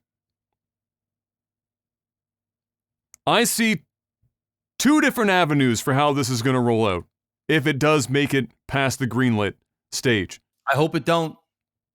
This is how I see this. I see this as a possible bait and switch. Okay? They beta this at 50-50. They know people are going to talk about it. And they're going to fucking do what I'm doing right now and tell them to go fuck themselves with something that will literally tear the insides of them apart. They know that they don't really need 50% of tips coming through to make tens of millions of dollars a month. They know that. But if they came out and said they were doing this at a more reasonable 15%, people would still be as angry as they are about 50, and they'd have nowhere to go. But as it stands, they came out at 50, which is obviously ludicrous. That's insanity. But now if they're going to greenlight it, they're unlikely to greenlight it at 50. They'll greenlight it at like 20. Which sounds so much better than 50. It does. Which placates a lot of the people that were raging about 50. It's not perfect, but it's not 50. This is one of, like everything else Twitch does, laziest negotiation tactics that exists. It's up there with foot in the door. This is the play. This is the play, Twitch. You really about your content creators? You really about that life? Come in and say, guys, we're going to add the celebrate button, or call it a donate button. You know, don't try and spice it up to be something that it's not, because it sounds really bad when you've got a donate button on there and half of it's going to Twitch. It just sounds horrible, right? You know, you got to turn it into an experience so that they're paying for an experience. The play here is the big dick play. The I've got the content creators back play is, you know what, guys? We messed up. We messed up. We want to make it up to you. You know those chargebacks you are scared of? Or the off chance it does happen? We're going to add a personalized donate button on all of your pages. and we're just going to charge 5%. PayPal is 2.5% or 3%, depending on where you're at or whatever. We're going to charge 5%, but we're going to make it easy, simple, in your face. You know, paying that extra couple percent might be worth to have that donate button in front of people's eyes all the time. Your pays are the donations are going to go right on your paycheck. We're going to do all the processing, all that stuff. We're going to make it easy for you. So not only are they going to get a small percentage, they're going to now get, I mean, there ain't a lot of people that are going to use your third-party stuff. If they're only going to take 5, I know I'm yopping in. Take my little percent because you're adding value now. You're adding something here. You're actually doing something for your community. If they can do that, if they came out and said we're going to take 5%, that's it. You'd still have to have a way to customize everything you do with, like we have with third party. Exactly. Yeah, exactly. But you couldn't just do that. People wouldn't go that route. Because if you're like, think of bits. The reason why this is happening, like you said, is because bits aren't being used as much as they wanted it to. Yeah. And you know why? Because there's not very many easy ways to customize at bare minimum. Yeah. What's going on? What I'm saying is, I follow what you're saying. I agree. If they want to add value, yeah, then all you need to do is say, you know what, guys, we're going to jump in. We're going to add this. It's going to be great. Yeah, we're going to take a small extra cut because we got to do processing. We got bills to pay too. It's an organic and a good way to get in and take a small piece. And you're actually adding value to me, the streamer. Now I can promote your celebration stuff with confidence and say, you know what? Somebody just gave me $50. Twitch is going to grab their 5%, and the rest is going to go right into my paycheck, wired into my bank account, and then I can have that money next month, and everything is all great in the world. But instead, 50? 50, not 05. Bro, they missed the boat on this by about half a fucking decade. If they came in and did this shit and bought out, let's say, back in the day, one of the third-party Streamlabs or whatever, which was Stream Elements, they did that 5, 6, 7 years ago, which would have been a lot less money back then. And then did what you're talking about now and put the button directly on the page and still allowed people to customize on the back end. And really, what does that cost Twitch? In the grand scheme of things, nothing. They would have already bulldozed their way through tens of millions of dollars at this point with not a lot of effort, right? But now that they haven't done that, getting into it now is going to be orders of magnitude more expensive. It's going to be harder to convince the streamers to make use of it. And in a like nuclear possibility, I could honestly see, not Twitch necessarily, but this would be an Amazon play. Amazon wants a Twitch ecosystem.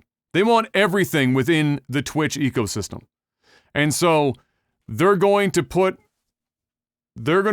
a clamp on what you can and cannot promote 100%. While you are on Twitch. Oh, 100%. So this is like step one. They get this onto the page, but they still allow third-party options. Step two would be, now we're only going to allow Patreon as an option, but no more third-party tip or donation links. The nuclear option will be, no more anything except what we provide you. And I could see all of that within the next 5 years. Yeah. Yeah. An idea like this doesn't even make the field unless they have a much more aggressive long-term plan. This is the genesis of something that is far bigger in their plan than anything else.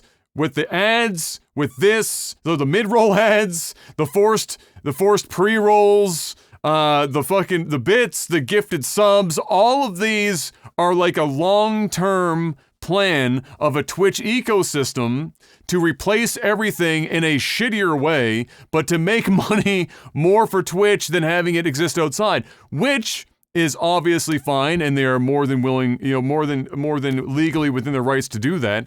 It's just a massive waste and a shitty road to go down.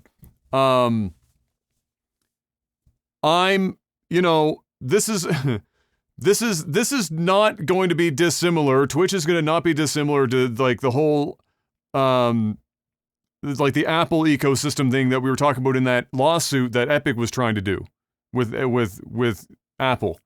We are technically Epic right now, where we're making the case that Twitch is abusing their position to further deepen their cuts on the people that are on their platform, already giving them cuts in several other ways.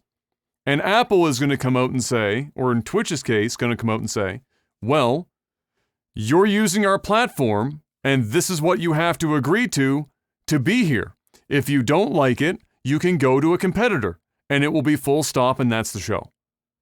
That's where we're headed here, because Twitch is, like you mentioned before, not the Twitch, and like we've talked about many times before now, not the Twitch of 2011. Twitch is Amazon now, and Amazon is about profit maximization so Jeff Bezos can make another $120 billion in 6 months. That's what Twitch is becoming. And this is another indicator of the direction that they're taking in order to accomplish that goal. Yeah, so it's all about how they proceed. It's all about, for one, can we opt in, opt out of this?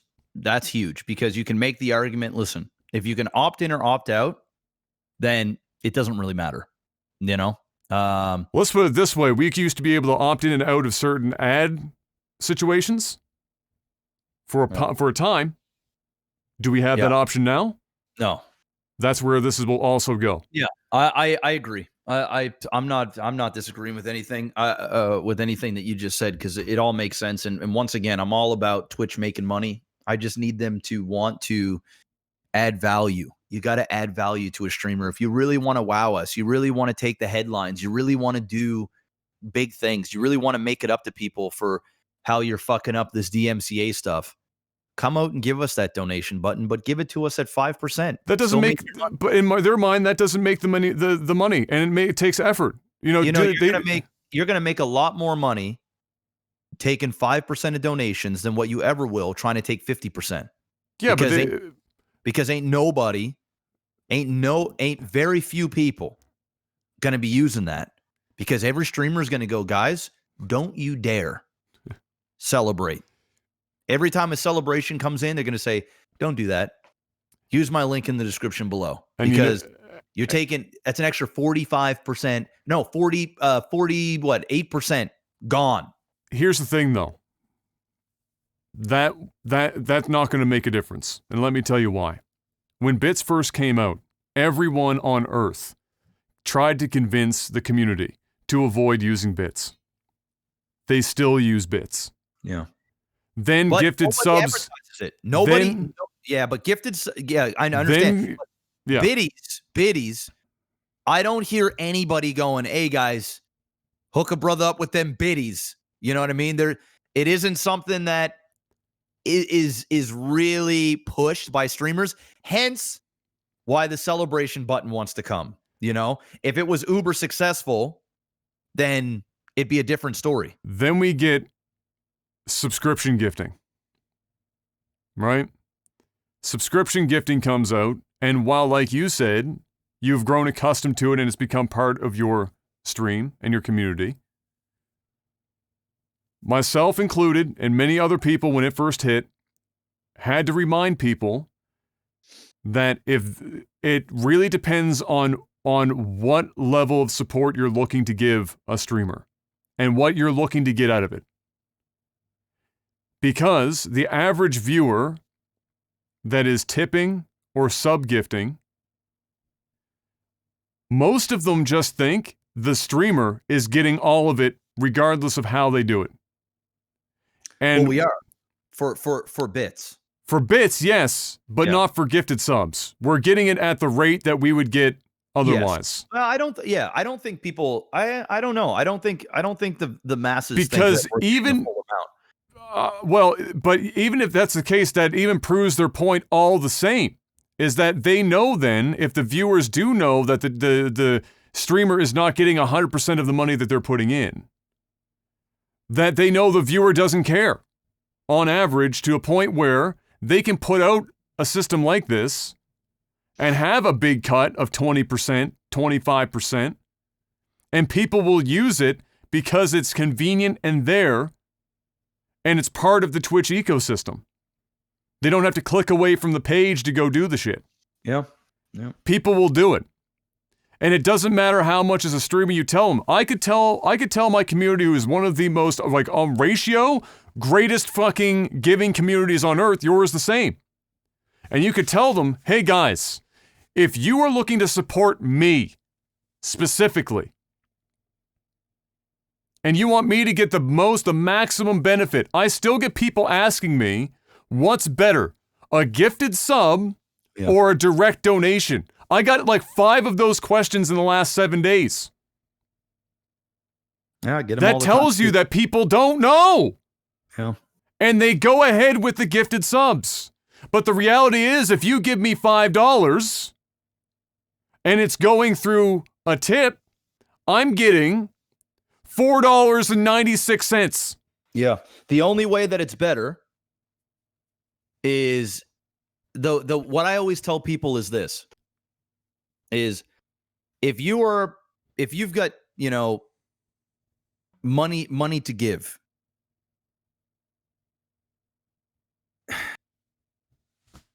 gifting subs is great as long as, and it's usually because there's a percentage. If you gift one sub and then that other person pays it forward, they got that pay it forward thing, or they resubscribe after they get started, because sometimes people just need a little push. Once somebody I would say my conversion on that is under 3%. I honestly would say mine's probably between 8 and 10% right now. I would say, which is pretty good. Some months are better than others. But I'm also part of a community, like the RP community is very been trained to be subbed. The RP community is the sub to the view count ratio is very, very high. It's higher than most most sort of things, because they're watching for like 8 hours at a time. Exactly. Yeah. So I guess we're a little bit of an anomaly, because I'm speaking on mine, but a channel like yours where you've got your diehard fans, I would be far likely to convert a first-time viewer into a sub than what you would. When they first come in. Yeah. And it's just the nature of the nature of RP. It's the nature of RP, and you're in front of so many people, and you've seen your character in many different scenarios. You're part of somebody else's show that they're also likely sub to, and it just feeds off of itself, because it's like watching a TV show spread across like 5 different feeds. It's like a spin-off show. You know what I mean? So it kind of feeds into itself. Exactly. So we're a bit of an anomaly in that point. But what I'm saying is why I think the gifting of subs is value is because when a viewer, and they're not all like this, but the majority of them are, but say even 8%, 5%, resubscribe after getting gifted once or pay it forward, that one gifted sub is worth more than the initial $5 donation, if that makes sense. So like if somebody were to say, I've got $5 to spend, should I gift the sub or should I give $5? I always would say gift the sub, because you're giving another person an experience and you're adding to the community. You're giving back to the community. I still get some money. Like, I'm not no greedy pig. Like, I don't need every fucking cent. You know what I mean? I'm still getting paid. But then there's the off chance that person will resub, or that person will gift a sub, which in turn will be more than that initial $5. So, that's what I would say. But when it comes to the bits, when it comes to the celebrations, then yes. Or if people just don't want to give money to Twitch at all, then of course, just donate. You know, at the end of the day, I'm not going to complain when somebody gives money, period. I'm just not going to complain. No, it's just that I actually will complain. Yeah. If somebody's celebrating and it's starting, like, I do never, ever want to see a celebration train going. You know what I mean? Because every time someone drops $100, 50 of it's going to Twitch. That's a no from me. That's a no. Unless they come up with some sort of system where we're getting like, hey, if so many celebrations come in, your sub ratio goes up. Your split. If you reach a certain bar of celebrations in a month, it unlocks you to earn more per sub, or puts you in an elite category for CPM rates, or you get a certain sponsorship. I don't know. None of that would ever pay off better than just getting. I don't think so either. No. I don't think so either. But once again, I don't know. I'm just shooting the shit off the top of my head. I'm just going with it. But the way it stands now, I think everybody on Twitch, every single streamer, all of them will agree. Taking 50% is a no-no. You want to do 5%? Bro, you're going to win over so many fucking streamers. It ain't even funny. If you also still make it like customized, like you still like the integral thing here is that if you're going to try and replace it at all, you have to at least bare minimum meet the standard that everyone else is already using, or you're not going to win support. I agree. But I think if they wanted to get this out and they implemented it and they still made it so that you could use third party, I think you win over everybody. And you can opt in, opt out. You win over everybody at 5%. At 10%, you still make a small case. If at 10% you can add some extra value that Stream Elements and Streamlabs cannot do, you win everybody over. Anything above that, no, you don't. And you're going to make so many millions of dollars, tens and hundreds of millions of dollars a year, that and everybody's going to be singing to the tune of like Celebration Train, baby, let's go. And look at the way that streamers promote gifted subs and Twitch Prime. They need to do that with donations, but give it back to the streamer. Add value. Everybody wins. But if you're going to come in and you're going to say, I'm going to take 50% of that and we're going to do it a lot worse than the third parties, nobody's going to like that. And that's just facts. So I think you're right. They're going to come out and they're going to say, yeah, 50 was too high. Maybe it's 70-30. Maybe it's 80-20. You know, they're going to come up with some, or maybe the Twitch gods will listen and they'll say, you know what?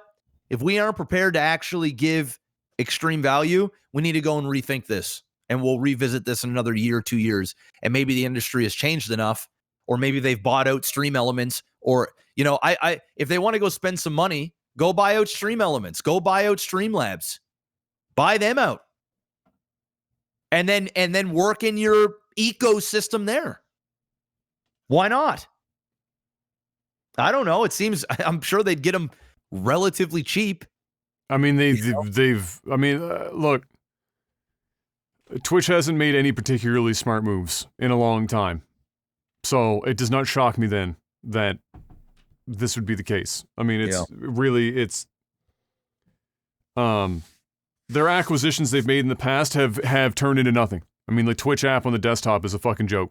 Like, why that was like cursed voice, I think. Why, yeah, right? like why they even went that route is like beyond me. I can't even, like, when the most obvious buy is literally just taking out like Streamlabs or some shit and calling it a fucking day. And if they did that years and years and years ago, way cheaper. Now they're forking over big fucking money. Oh, huge money. Big fucking money to make that happen. Huge bigger than they're probably going to ever spend. Because to them, again, I cannot stress this enough. If there's one thing that Twitch is at least intelligent enough to understand, it's that for the majority of viewers, they aren't going to think about the cuts. They're not going to think about any of that shit. Man, that blows my mind. They know that that's the case. If you look at how much money, I'll use meat as an example again, and I'm not everyone, but I would say that I probably am representative of the majority of people on the platform. The amount of money that I have made on Twitch since gifted subs has become a thing is down about 25 to 30%. Because of how much converted Twitch gifted subs moved away from direct tips. I've lost 25 to 30% of my income on a year. Makes sense. It makes sense. And if you don't have a large audience, then that snowball and that hype effect and the like you need to be, and even then, like outside of the RP community, it's just that like that the organic effect. If you went and looked at the numbers, the conversions for people re-upping on subs and shit is minuscule. It's tiny. It's really tiny. I've got one dude on my stream. I've got a couple people that gift lots, but the one that comes to mind, Sarcasm Kid, who is 670 some gifted subs at this point. Every time I'm streaming, if there's a single person that says one thing in chat and they're not a sub, all of a sudden they're a sub. And of 670 plus subs, off the top of my head, I can think of like 4 that have actually converted to keeping their own sub. There are people that Sarcasm has floated in the community long enough that they have 6-month badges. And they never spent $1. So they know Twitch is a company that they can do this, and really the people that are going to get upset with them and make up the big stink are the streamers to them and on social media. But there are tons of people that aren't so interactive on social media looking at everything a streamer says on there complaining about that shit. They're just watching shit on Twitch. We're talking tens of millions of people. And on that volume of them not knowing and they just get involved and they're not thinking about it, they're just going to do it. Yeah. And so if you're Twitch and you're playing the fucking percentages there, who fucking cares? They just take it. Their only downside to that specifically would be if eventually people legitimately leave the platform for another platform because of what they're doing. Yeah. And I'll be fucking honest with you, if they come out with this at 50% and they're not making it opt-in after like the first 6 months or some shit, they just say, all right, everyone gets it now if you're a partner or if you're an affiliate. As long as they have an opt-in, opt-out button, they can do. There will be people that will start to strongly consider their position on the platform. Those Facebook offers are gonna look better and better and better. That YouTube where Doc has been making more money there than he ever did on Twitch is gonna look better and better and better.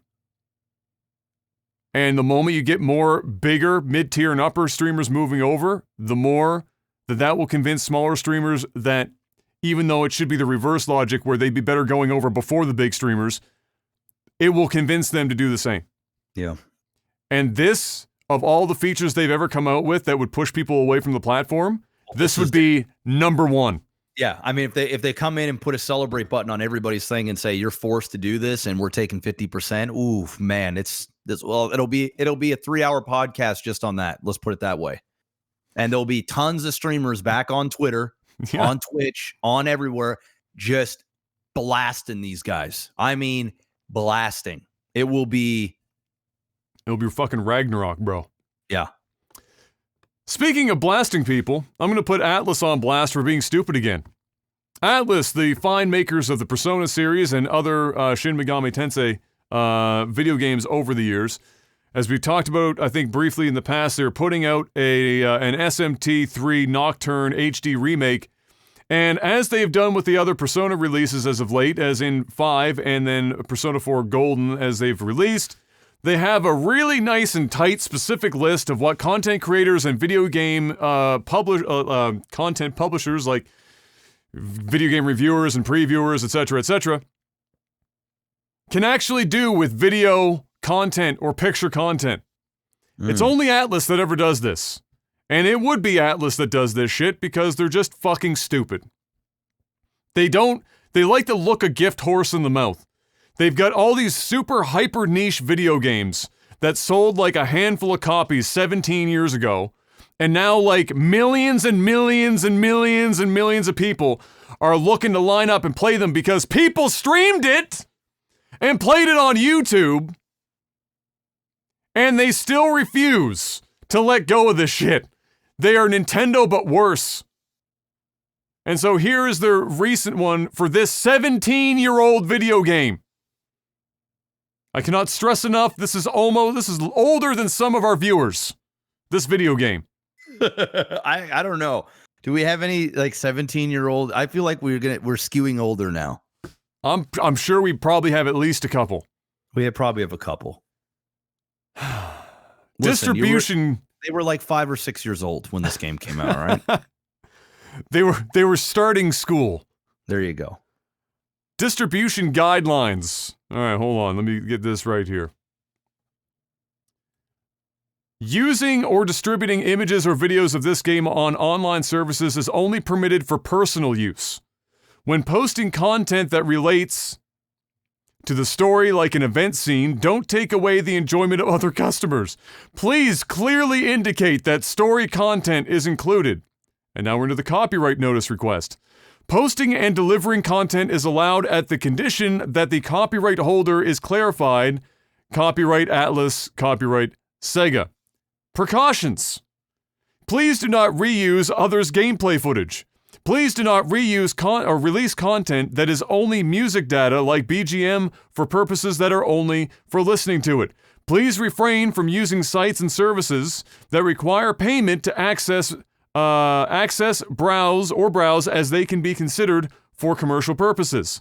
Please do not act in any way to slander a third party, including a specific player. If there is a request from us, regardless of the reason, please stop releasing videos immediately. Additionally, we may delete videos and suspend live streams that we deem inappropriate. We may not be able to answer any inquiries regarding the reasons for this, so please be forewarned. Regarding videos, we do not make any guarantees whatsoever when it comes to infringing the rights of third parties. Additionally, we will not indemnify any damage or conflict with third parties that arise as a result of the distribution of such a video.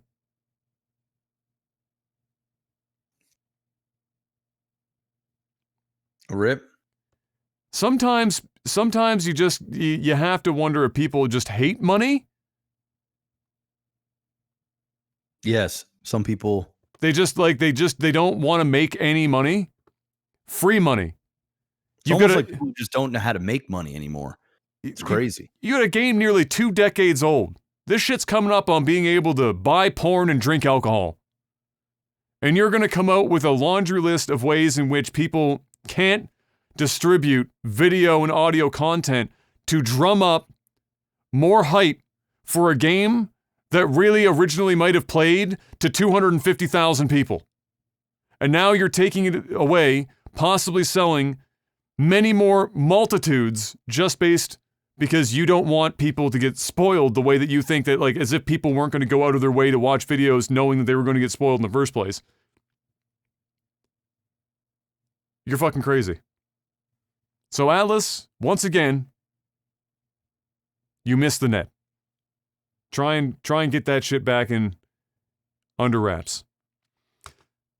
Mr.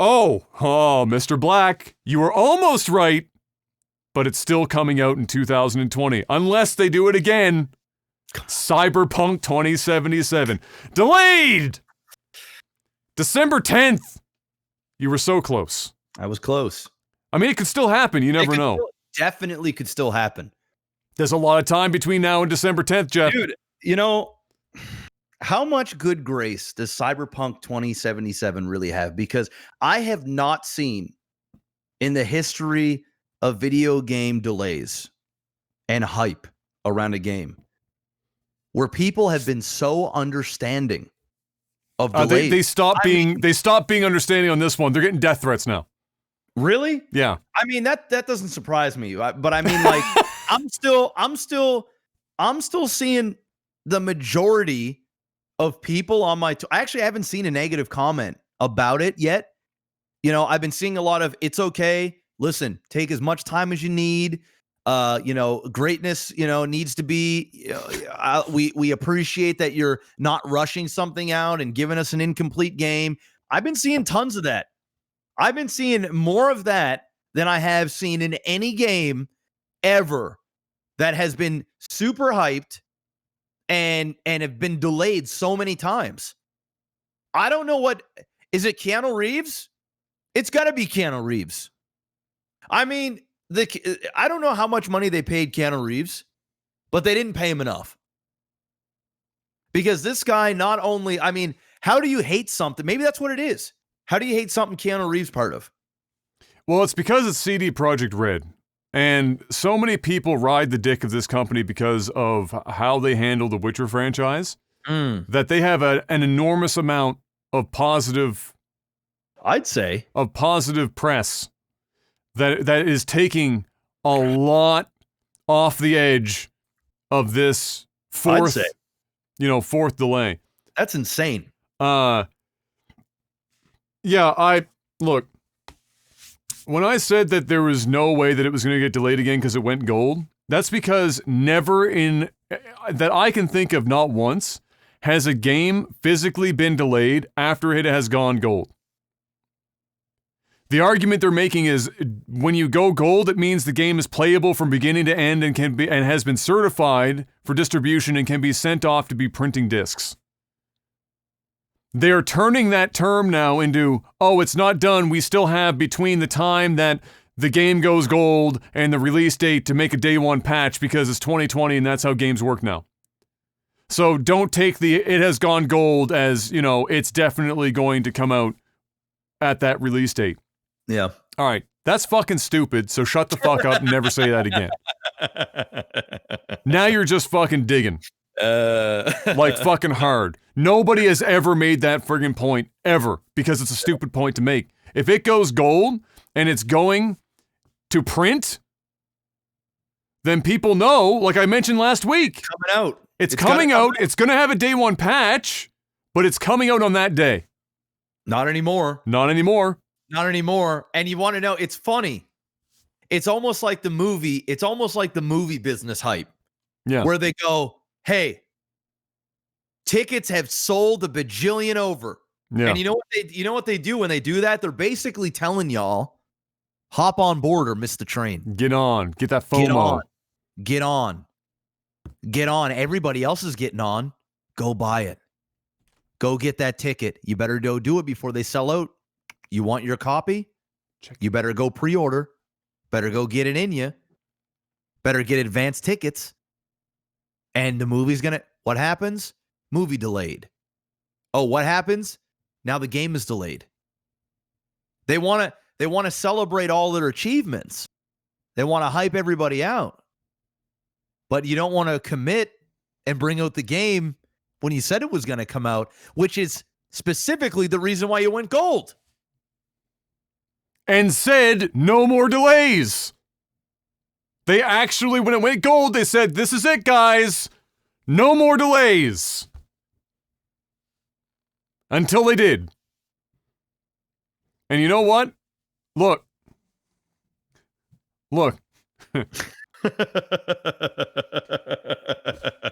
I was almost right. Look.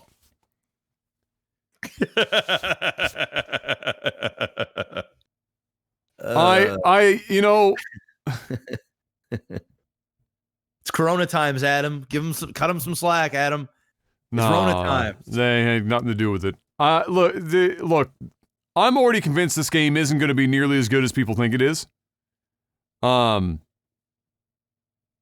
don't think it's going to be a bad game, but I don't think it's going to be the game that everyone is hoping that it's going to be.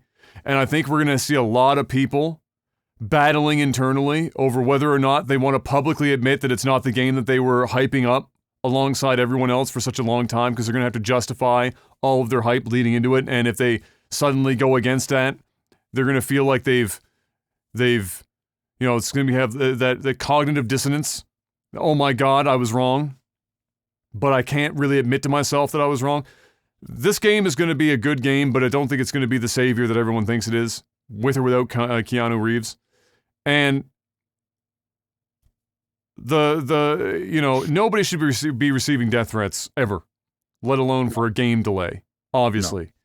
However, you can't possibly expect people to react kindly to a fourth delay after you say to everyone it's gone gold, which you know fucking full damn well what people think when you see it's gone gold. Nobody thinks, oh, there's still a chance, because nobody's ever circumvented that shit. And then on top of that, tweet that there's no more delays. Because it went gold. And now you want to re-fucking state what going gold means? No. Take the L. And make your game ready to fucking go. Get it out for December 10th. God fucking help them if they don't get that shit out for the 10th. These employees will be working 25 hours a day, 8 days a week between now and December 10th with their eyes bleeding, living off of pizza and ramen and air. To make sure, because they know if they go a fifth delay, they have fucked it irreparably. It has to land on the 10th. Has to. And this all comes on the back of them just coming out and having to defend themselves for crunch time, Jeff. And if you thought the crunch was bad before, they ain't even crunch anymore. I don't even know what you call it. What goes beyond crunch? I don't know. That's where they're at, bro. Hey, listen, I ain't buying the game day one anyway, so I don't really give a shit. But I mean, oh man, this is not making it easier for them. Yeah, not making it easier for them at all. The only way this all comes together is if the game is incredible, and it's gonna have to be like. If the game isn't fucking incredible, if it comes out and it's a fucking glitchy mess and it's a shit show, I think it's gonna be a glitchy mess. There's gonna be videos day one of people fist fighting and have it just be like, this looks like fucking, two blind people humping a doorknob or something. Like they're gonna be like fucking just blasting it. Because this is what happened now. People are going to look for flaws even more than they did before. They're going to want to poke 1,000 more holes. If they had shut their friggin' mouth and said like a Blizzard, it's out when it's ready, and then literally a month away from release, guess what? It's coming. None of this happens. No. None of it happens. And people don't look for the flaws nearly as hard. But if you delay a game 4 fucking times, and you've got custom consoles based on the game, and you've got fucking Keanu Reeves plastering fucking fancy advertisements, and you've got like a monthly or a bi-weekly show where you're showing off all this stuff, and then you realize that maybe you shouldn't have shown off some of the shit that you did. Now you're making it such a higher hill to fucking climb on the other side. God help them all. And God bless the employees for what they're going to have to endure for the next 2 months. I do not envy them. Nope. At all. Have fun. Next up, Gears of War 5, Mr. Black, has recast Marcus Phoenix as Dave Bautista. It's an option. You can turn it on in the campaign. He was already in the multiplayer as an option. Because let's face it, if anyone was going to play Marcus Phoenix, it's fucking Dave Bautista. Now he's part of the campaign. You can choose him as an option. He was already in multiplayer, but you can choose him as an option. That's all I've got. Does his voice change as well, or is it just? I just think it's the visual. Oh, I just think it's the visual. I don't know. Maybe they did some voiceover work, but I just think it's possibly just the visual. Either way, it's like that one extra step closer to, just make a Gears movie and cast Dave Bautista. Yeah. I mean, listen, I think that there'll be a better chance of a Gears show than there would be a movie at this point. But, if it is, Dave Bautista's your guy. Because, Dave Bautista is enough of a star that would do justice to the series or to the movie but he isn't like too big of a star that kind of turns it into a, you know, Dwayne The Rock Johnson is Gears of War or some shit. You know what I mean? Like it's a perfect fit. He won't cost them too much money, but also gives enough star power to draw people and looks the part. Yeah, I think Dave Bautista is probably pretty cheap, I would imagine. Yeah. You probably get him for like a fuking bag of chips and a Snickers bar if you give him a project that, you know, he really actually because he likes Gears. That's why he's in there in the first place, right? I think you get Dave Bautista and you get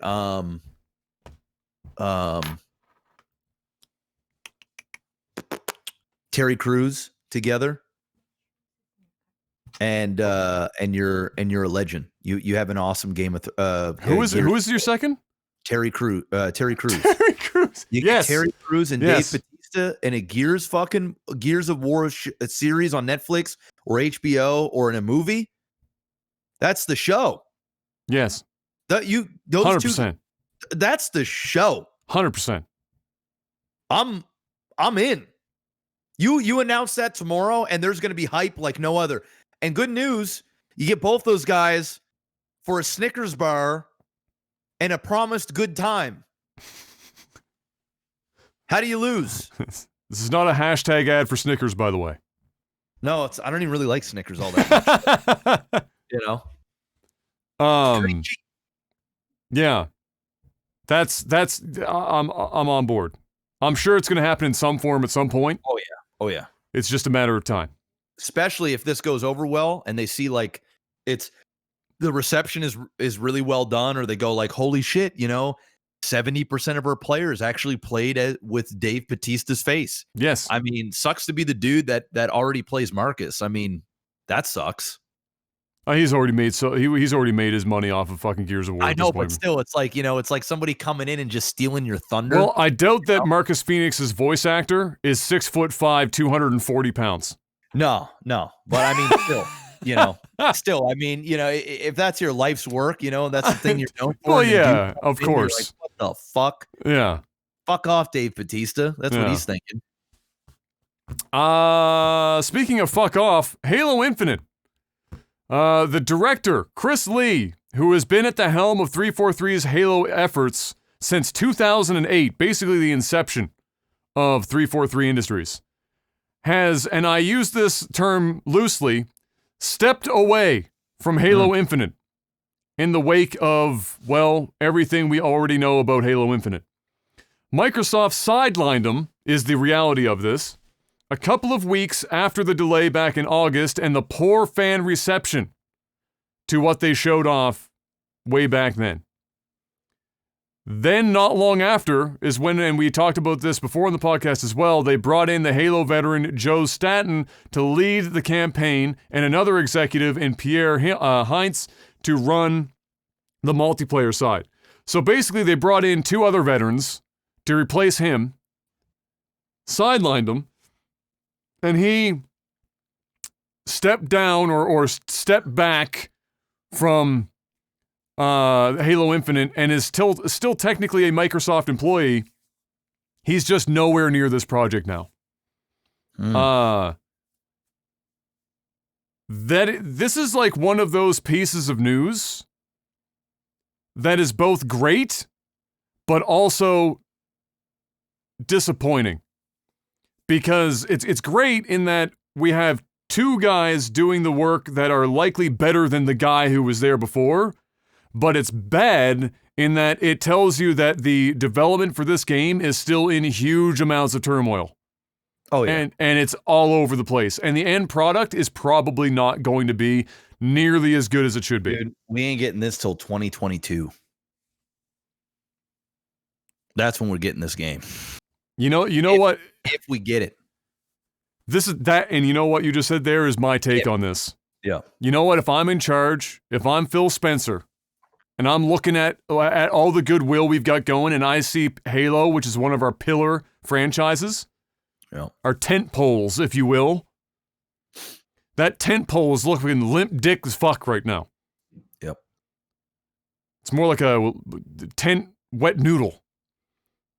And the reality is that as much as it would suck, I would be making the call to cancel this project entirely. Yeah. Save as many assets as we could. Pretty much clean house at 343 Industries. Yeah. Because 343 has proven at no point since 2008 that they are capable of making a Halo game that people want to play. Or make a Halo game that is modernized, that breaks it back out into the forefront of first-person shooters.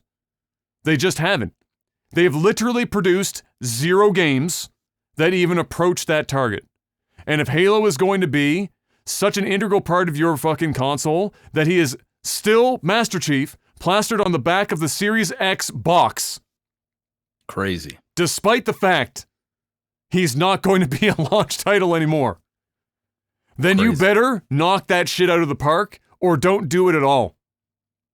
Jeff Gerstmann made the joke when he was opening the Series X or whatever, that the Master Chief's back was turned on you, ironically, as if to tell you, I'll see you in a while, and then walk the fuck away.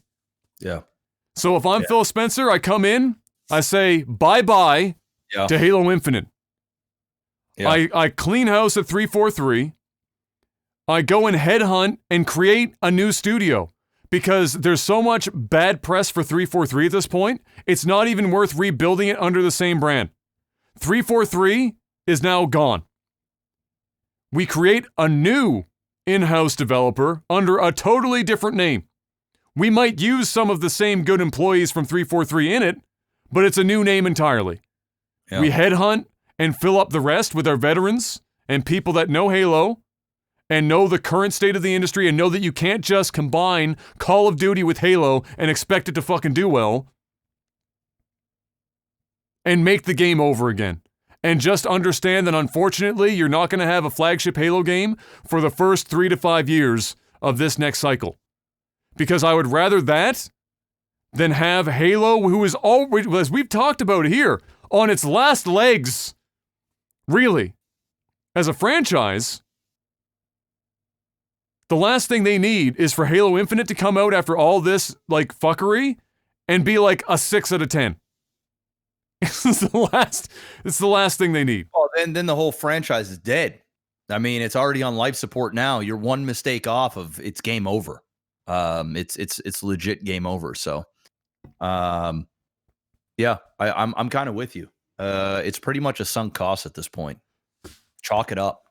They haven't given up entirely yet, though, Jeff, because they also announced in the same breath, more or less, that Infinite has removed the traditional color customization that Halo games in the past has had as far as customizing your Master Chief, and is replacing that with monetized shaders similar to what Destiny 2 uses, and calling the system codings. And so you'll be unlocking random textures, random colors with textures combined. Just one sec. You keep going. I gotta wrap this real quick. Yep. You'll be combining those, getting them randomly as you play the game, or you're paying up and buying them outright. Monetizing, changing the characters and how they look, which has never been a thing in Halo before. And so you've got the bad news that we've already received earlier in the year. Then they said there's no way it's getting delayed. Then they said there's no way that that the multiplayer and the single player would be separated, which I guess they were technically right because they both got delayed. Then we've got the lead who's been in 343 since 2008 gone, replaced by other people in the 11th hour, and then announcing that they're going down the aggressive microtransaction path, introducing stuff into a franchise that's never had this or anything that approaches this before, limiting the player's options until they actually come out and pay for the customization themselves. And you can see why people might be a bit concerned about Halo Infinite. And by concerned, I mean at this point, I think, honestly, there's as many people who just stopped caring about Halo as there are people who are actually willing to give them the benefit of the doubt that this game is going to be anything more than a salvage project that has enough microtransactions in it for the people that buy it that will make their money back in order to make any sense, like a wash financially, to break even, so to speak. So I don't know. I don't know where they go from here, but that would be what I would do. I axe the whole project. I axe 343. I salvage what I can from the project. I salvage who I can from 343. I fill out the rest of that new subsidiary with talent that we headhunt because we're out for blood right now as Microsoft Game Studios. We just spent $7.5 billion on Bethesda. And we say, you know what, guys? Halo is the game for Xbox. He's the flagship, Master Chief. We can't do him dirty like this, and we're so sorry that you've been led along this unfortunate development. We're going to do better. You're going to have to wait for it, but we're going to make sure that this is the game that you all deserve and that we are capable of doing here in Microsoft Studios. Full stop. Because I don't think, like I said, the franchise can take a hit like a 6 out of 10 Halo Infinite with microtransactions. That ain't it. That ain't it. And if it is, then just know that that's the last Halo you're ever going to make. Oh, yeah. Just know that that's it. If you're going to go that route, just have the understanding that that's the show. You have nowhere else to go for. You have no outs. So if you're going to commit, know that it's the last Halo. And maybe that's their game. Maybe that's what they want. Maybe they want to move on. I don't know. Maybe that's their game. Next up, in relation actually to the Bethesda buyout. Shit, there's still more news? There is. It's the last one. Oh my God. We had a lot of lengthy topics today. Todd Howard, this is pretty quick though. Todd Howard finally got a chance to actually talk about the buyout for Bethesda in a recent interview where he talked about the acquisition. He says that they are, according to him, they are in fact giving up very little. He is certain that it will lead to them making better products for more people, and says that, like they've always done, they will view exclusivity on a case-by-case basis, and that while he has a hard time personally seeing Elder Scrolls 6 or Starfield being locked to Microsoft platforms, the companies haven't actually sorted that stuff out yet, as the acquisition is still being finalized and will be into next year. Like, these things don't just fucking happen overnight. $7.5 billion buyouts don't just like go from Tuesday to Tuesday and be done. Hell no. So they haven't, according to him, they haven't actually talked about that part of Microsoft's plan yet. So he can't speak to it, but he personally has a hard time believing that that's the route that they would go. And I tend to agree. That would be like a really bold move. Do I think that there will be exclusives within Bethesda's catalog for the Microsoft environment or the ecosystem? Absolutely. Do I think it will be Elder Scrolls 6? That would be... Well, it would be the boldest move anyone's possibly ever made in gaming that I can think of for exclusivity. If you're going to make one game an exclusive, the Elder Scrolls is probably the biggest dick fucking move you could make. And probably the one that will garner you the worst amount of whatever the opposite of goodwill is. Bad will. We could call that move bad will hunting. Because that's what it would be. So I don't know what to think beyond that, but clearly Todd Howard himself doesn't even know that much as of yet. Because for obvious reasons, they haven't talked about it within the companies. So we'll have to wait and see how they take it. He does say that they're taking a hands-off approach, and you know what? I don't fucking like that, because as we talked about before, if there's one company that needs a hand-on approach, it's Bethesda. They need some guidance. And by some guidance, I mean they need to be strapped into the car that they technically own, but be put in the passenger seat and let somebody else drive. That's the level of guidance we're talking about here. You've had too many to drink. All right, sir? What? You've had too many to drink. 6 bottles of tequila I'm the designated driver now. Is all right. 7 too many. Yeah. All right. I'm driving now. Yeah. But it's my car. Doesn't matter. You're drunk. You're going to kill somebody. All right? Stop. Stop, please. Stop. All right? If you don't want to stop the drinking problem, that's fine. Just let me drive. Okay? I'll get you there. I'll get you there. I know the way home. All right? Just don't backseat drive me. Shut up back there. Pop a bottle if you want to. I don't really give a fuck. I'm driving. That's it. Mr. Black, it's time to sell out. Are you ready to sell out? Patreon.com/LagTV. If you guys want to support the podcast directly with no celebration button, you just go there, throw money at the screen. We're getting the vast majority of it. All right. So head on over there, show some love. If you want to support the stream in another way, support the sponsors, because the more you support them, the more they will want to support us. And the end of the year is coming. Contract negotiations are coming. It's time to rally, which means if you're in the need for a VPN, it's that time. We've got a few months. Go in there, pick it up when you use a promo code OTT and get 68% off your NordVPN. www.nordvpn.com/OTT. Promo code OTT.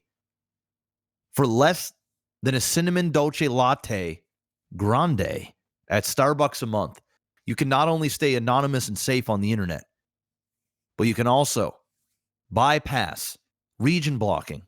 You can watch different versions of Netflix. You can use up to 6 simultaneous devices.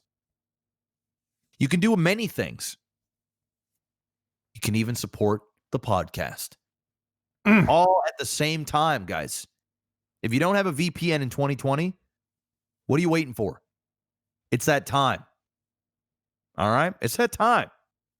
Link is in the description below. Plus, if you don't already have a Stream Deck from Elgato, well, you all got to get one.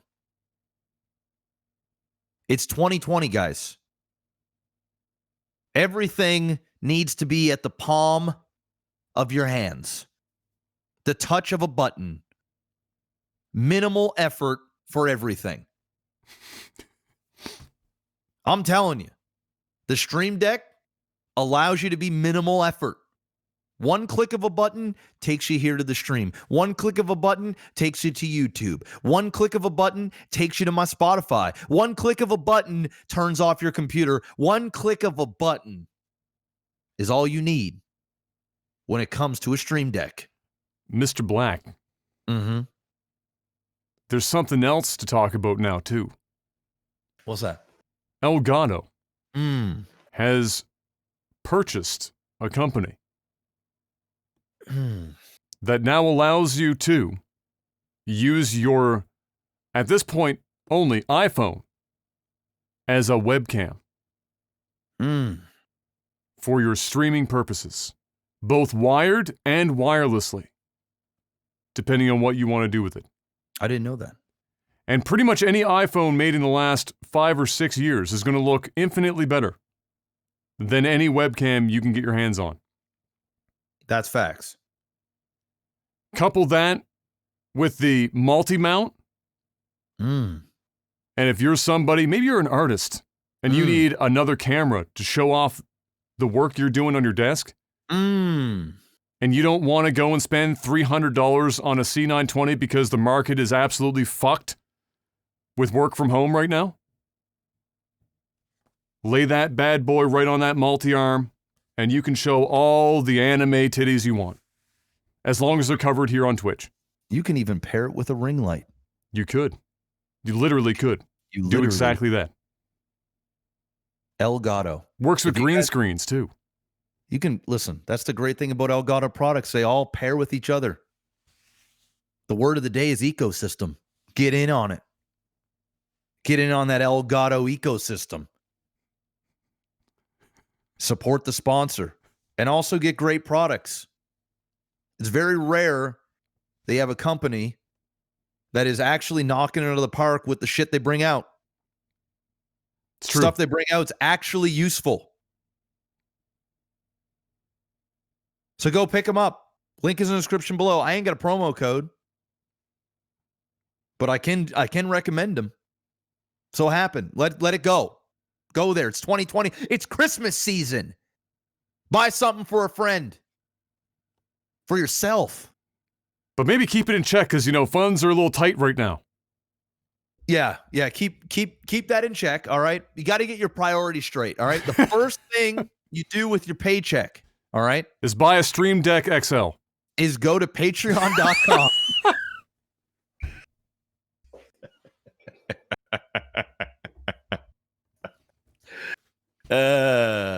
All right. Jeff, no, you know what? Okay, you know what? I fucking don't hate me, but I missed one thing that we needed to do for gaming, but I think you'll like it. Oh my God, it's only going to take us 5 minutes, and it's done. They released. Sure? It's been almost 3 hours. It's just 5 minutes, and I also made an overlay specifically for this to happen today. So damn it! Okay, all right, we're doing it. I respect the effort. We're watching. We've got a new reaction scene on OBS. We're gonna watch the new, the new Demon Souls gameplay that was released just yesterday. How are we? And we're gonna react to it because that's what all the kids like these days, Jeff. Well, why don't we react to lag TV content, seeing as though we're 10 years old now? That's what we should be reacting to. We can also get our way into that. You guys are gonna see the starting screen momentarily as I just adjust for this, and then I'm gonna press this button and hope that oh my God, it worked. We're off to the races, ladies and gentlemen. We got this trailer, gotta give it to Jeff. Hold on, one sec. Boom. You let me know when you're ready and you're past the 14.5 pre-roll ads. And you're ready to go. All right, I'm ready. Magical. All right, 3, 2, 1, go.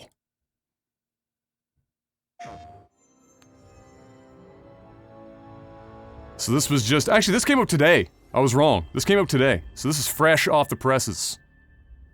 And I gotta be honest, this is probably the best looking next generation game, and it's a fucking remaster for a game that came out like 10 years ago or whatever.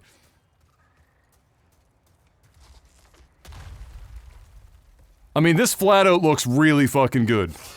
We're not even in a particularly impressive environment right now, and it looks really good.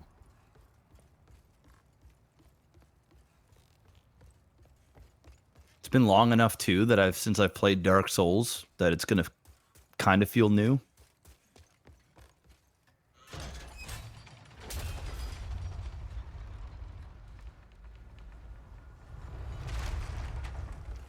Try to get the volume right on this. I mean, I haven't played Demon Souls ever. I never played this one. Oh, that's right. This is Demon Souls. This is the OG, bro. Look at how good this looks. Yeah, I actually haven't played this. Look at how good this looks!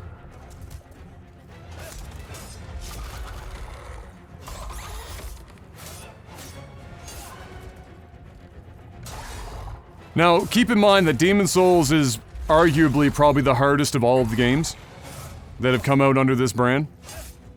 So it looks good, but it is going to kick your ass. Brutally. Also, in this preview, we are getting the strategy for beating this boss, so shoutouts to this video. Except I think they've got a little bit of a, fast forward button coming up here on this bad boy. I mean, this looks really good. If this has HDR and you're playing this on like a fucking OLED or some shit. Huh! Here comes the shortcut. Look at the particle effects, though. Fuck me. And this is gaming. This is a YouTube video. It looks better than it has any right to look as a YouTube video.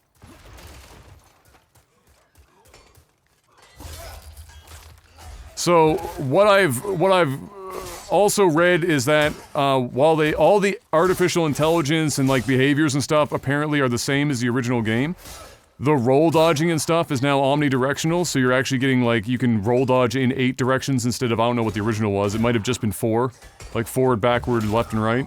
But now you can, like, full-blown, all 8 directions.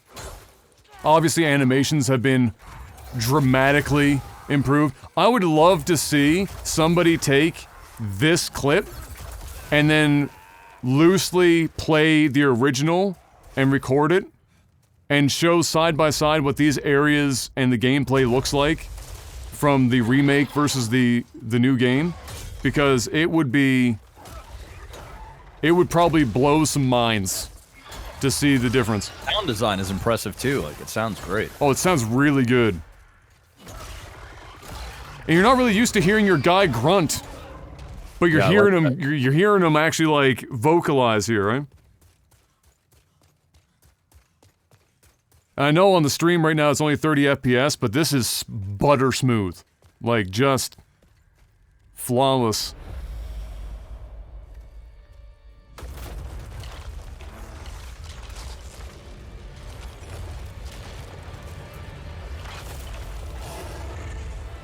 I'm gonna straight up shit myself if I go against this guy. I'll just be honest. If this was any other game, I'd be like, oh, this looks cool, and then I'd just face roll the boss. But you see this level of fucking crazy, and you're playing like a Dark Souls game, and you just know you're gonna die for the next 5-6 hours. All of a sudden, he's got that Zweihander. Footprints. Dude, like HDR for this game would fucking be a legitimate thing for sure. It would make it look really good. Oh my god. That is pretty. Fuck me. This is the prettiest Souls I've ever seen. This is flat out the best looking game I think I've seen to date in general. Like across the board, visually. This is it. This is the best. This is, there you go. This is the best video game visually, overall. I'm almost positive.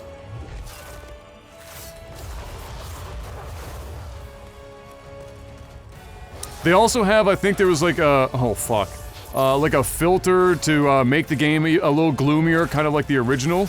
So if you like the old aesthetic that wasn't quite as colorful as this, you have that option. Like that, all of that just looks fire. I mean, literally, it's a lot of fire, but it just looked good. And like you said too, audio-wise, sounded great. Not going to come across on the podcast necessarily, but all the same. So that drops November 12th. So that's... Demon's Souls Remake is probably the only reason to own a PlayStation 5 on day one. There's no other reason to own the console. But that game... Bro, that looks awesome. Is... If you have the right TV, if you're gonna fucking buy this game and play this on like a fucking $50 1080p TV... Or maybe not. But if you've got like if you've got something that you're gonna get the most out of this remake on right now, then yeah, I could see going for the console on launch day. One sec, guys. I just gotta get Jeff back to full screen here. Pop back over. Boom. There you go. Boo. Now we're gonna have that view going forward. That's nice because people are always like, "Where's the reaction?" Because our face isn't there. But now. It's there. It's there. Now you can see my face. You can see it in real time. But yeah, the other thing is, before we talk about the movies and TV, which is almost nothing, is that in relation to that, the unboxing of the console started to happen, the embargo was lifted, people are actually able to take the shit out the box. The takeaway, the short version, is the PlayStation 5 is quite literally, if you put wheels on it, capable of being a family sedan. And the Series X, while a thick boy, is like the PS5 literally dwarfs the Series X. It's huge. It's fucking mammoth. But the more surprising thing, honestly, for me, between those two, is that the Series S is tiny. Like it makes you think of like the Wii U. Like it's fucking small. And so the power that they're getting out of the Series S is quite impressive for the size that it is. But yeah, don't get it twisted. The Series X and the PlayStation 5 are going to require you to move some shit around your home theater system to fucking make them fit. Either one of them. But the PlayStation 5 is just fucking huge. I mean, everyone complained about the fat PS3, and you see pictures now of the PS3 fat versus the PS5, and it's fucking orders of magnitude larger. So I can't wait. The PS3 though, it's like I have one. Yeah, you've got a fat PS3 there somewhere. I've got like 4 of them here. It's like the dome. The biggest problem with the PS3 is it wasn't just big; it was heavy as fuck. I mean, the thing, like Like you put on the desk and it's like. It was like an OG Xbox. It had heft. It's super hefty. And it can be tipped over too. Like it's not, when it's standing up, it's not like sturdy. It's like if you knock that shit and it falls over, it's crushing whatever it sits on. It is not a. It's a hazard for small children, Jeff. Is it ever? Fuck. We don't have anything to talk about the DualSense controller. I know that people TV. Yeah, we don't have any because I didn't see any of it yet. I haven't got a chance to look into it enough. I know I'll say this before we do movies and TV. People are saying it's really cool. The only thing that people are saying is that just like the Xbox One controllers had like trigger related haptic feedback, that only the problem is only 5 games ever used it. So as cool as DualSense is, people's concern is that you're probably only going to see it with Sony first-party games. Movies and TV, Mr. Black. Yes. Netflix is partnering up with Ubisoft to create a live-action Assassin's Creed series. Yeah, saw that. Yay. Witcher turned out half-decent. Maybe Assassin's Creed will also turn out to be half-decent. We'll have to wait and see, because it's not like Ubisoft hasn't been fucking up literally everything that they've had their hands on now for a couple of years. Also, in continued development is Resident Evil Infinite Darkness, which is a series coming to Netflix next year. So we'll have to see how, what direction that goes in, because the Resident Evil movies, yikes for me, dog. That ain't it. So, that hasn't been it for a long fucking time. In fact, it's never been it. I didn't mind the original when it first came out. I remember seeing it in theaters. I was probably 14, 15 years old. I didn't mind it. Isn't it Mila Jovovich's husband who directs the shit? And continues to cast her as the lead in every one of these things? You might actually be right. And he's also the guy doing Monster Hunter and casting Mila Jovovich in Monster Hunter? You might be right. Yeah. It's not like she does a bad job. No, there's nothing. No. It's just, the writing ain't good, bro. It ain't good. It ain't good. It ain't good. It's like video game writing. And also the directing ain't good. Questionable. So we'll see what comes out of that one. And the last thing I have listed here, for now, would be, or off the top of my head anyway, is Saved by the Bell, for whatever fucking reason, is getting a reboot/sequel series coming November 25th on the Peacock streaming service. It features much of the old cast, except for Screech, because we all know he turned into a bit of an oddball. But Jesse, AC Slater, and Zach I saw in that trailer.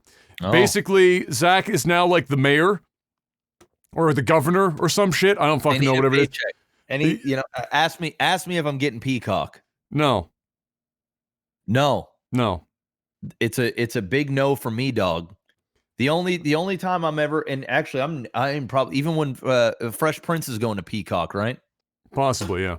I think Peacock is turning into the remember the 90s? Yeah.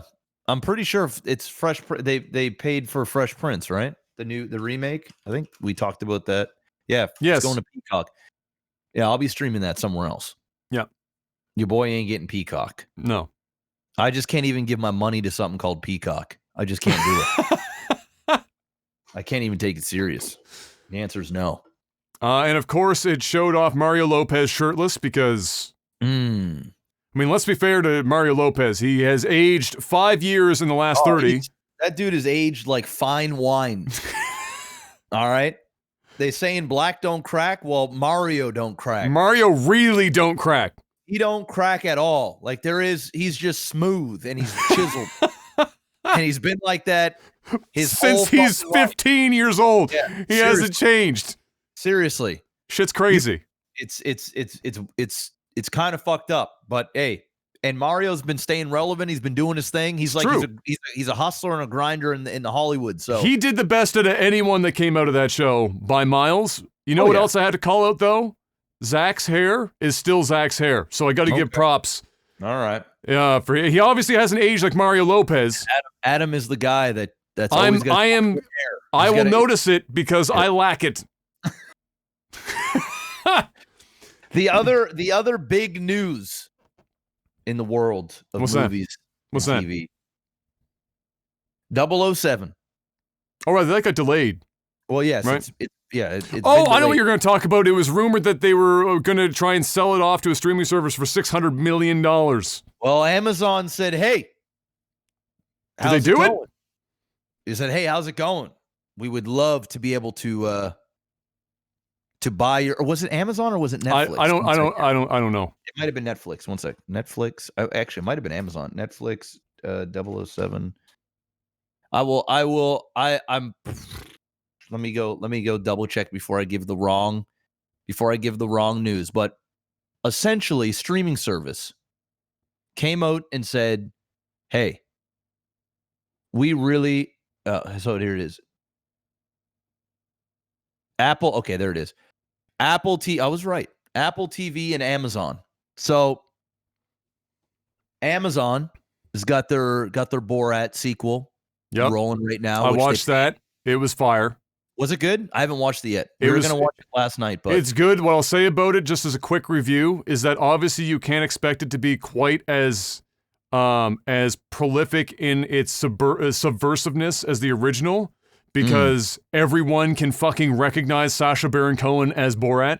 Yeah. But yet, they still fucking pulled off some crazy shit that, as you've seen on social media, lots of people have not been happy with the fact that they somehow did not recognize Sacha Baron Cohen as Borat. So, but good, and in a weird way, kind of like heartwarming shit that also happens in the movie. So, I heard about that, so all in all, thumbs up for me. So, there's this trend going on where Amazon bought up Coming to America 2, which is coming out, I think, next month.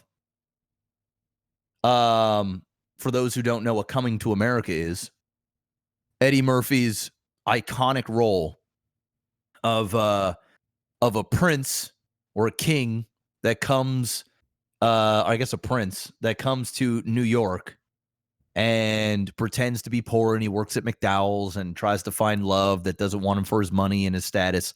And it's an iconic comedy. If you guys haven't watched Coming to America, you haven't even watched comedy, all right? Go and watch the movie. So anyway, Coming to America 2 was shopped around, and Amazon bought it for $125 million.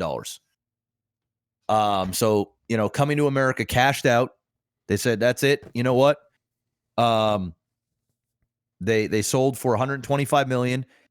And that is, I think the movie cost around $60 million to make. And the good thing about it is they don't have to now pay for advertisement. They just sold. They made a nice profit, and they walk away. Well, Borat was the same thing. I think they bought Borat for $180 million. And now they said, hey, 007, big dog. It's going to cost a lot more than $180 million. One of the massive tentpoles in blockbuster history. One of the big dogs. They said, hey, it's tough times over Rona season. How would you like to buy or be sold to us? We'll offer you $300 million. And 007 said, that's fucking low, bro. Nah, it cost us $250 million to make. Yeah. This is $1 billion movie. They countered and they said $600 million. And then then Amazon must have realized very quickly, yeah, we can't afford $600 million for a movie. It's just our return on investment, and that ain't it. So the sale didn't go through.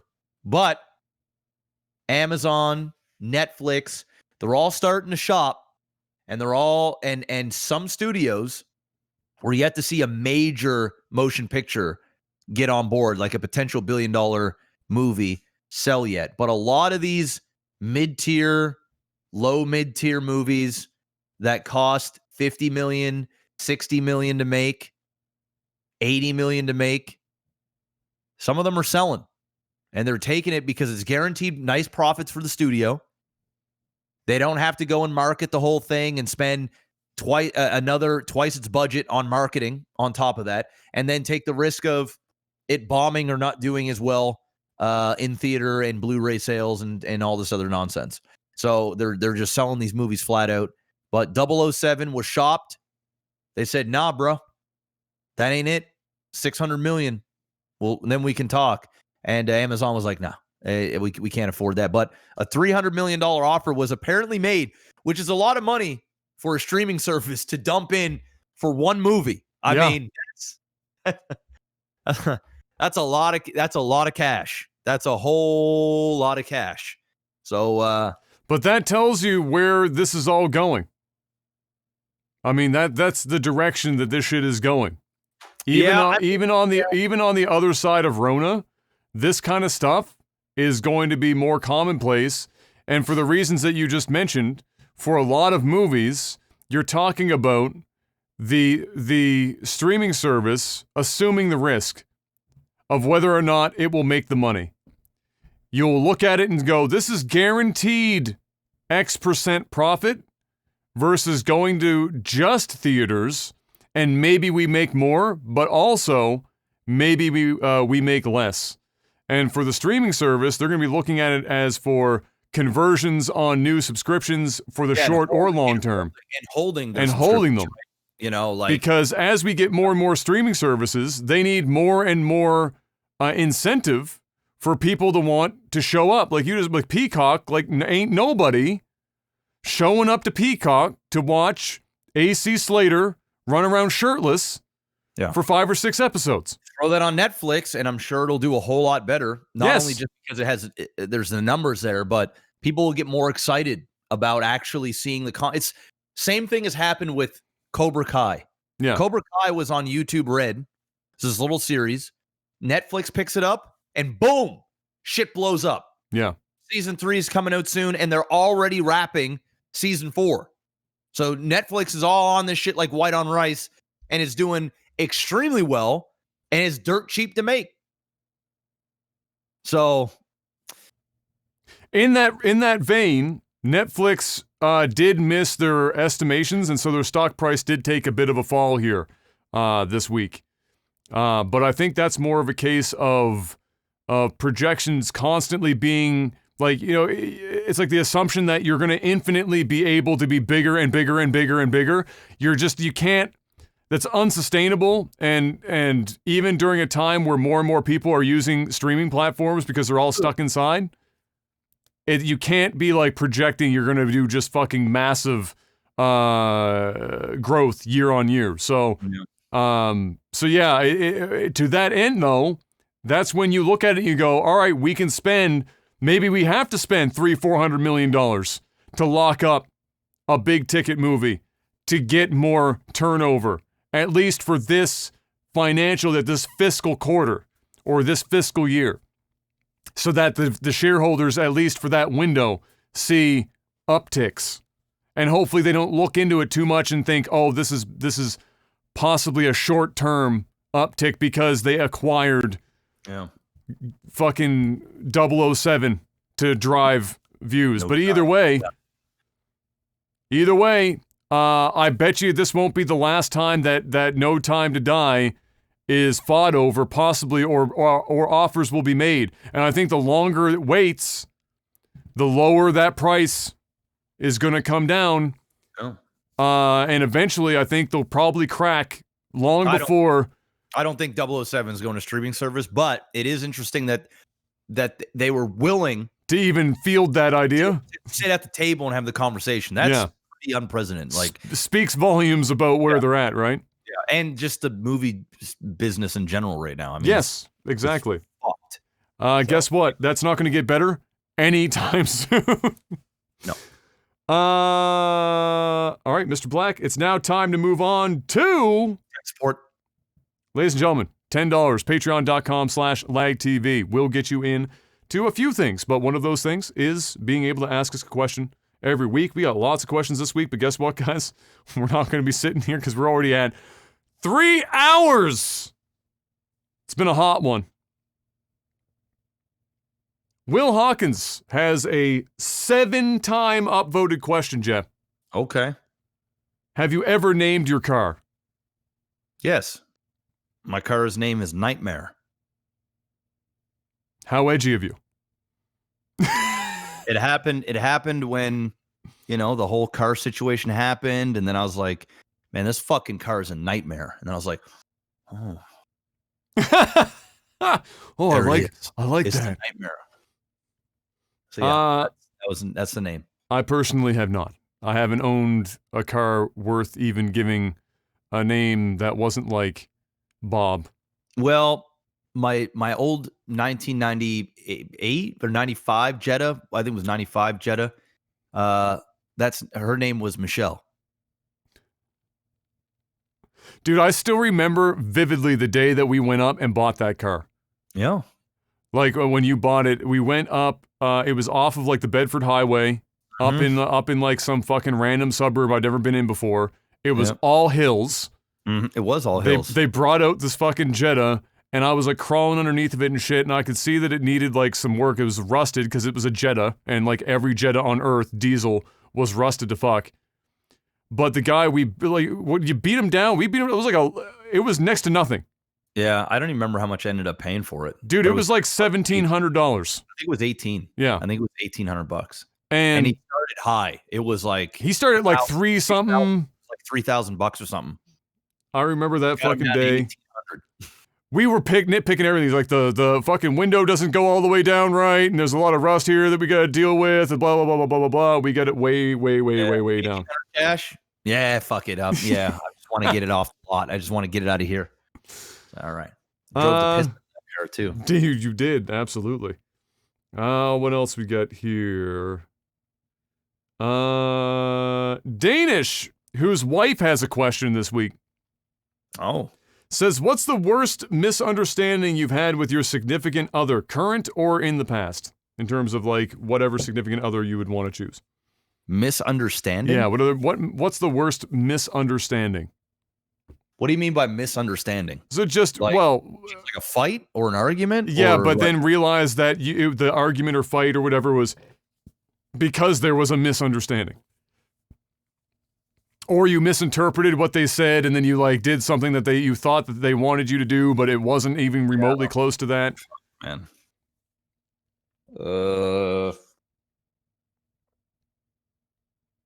And I'd have to ask Kayla. Women seem. They think they would hold on to that a lot longer than men. For me, it's like whenever I'm upset about something or whatever, like it'll last a day, and then it's gone. Maybe 2 days if it's like really annoying the fuck out of me. Yeah, and then it's just like a flick of a switch. I just forget about it. Yeah, I rarely have misunderstandings because I'm so fucking specific about how, like, with my communication, I'm so direct. There's like I don't leave room for like artistic license with what I'm saying.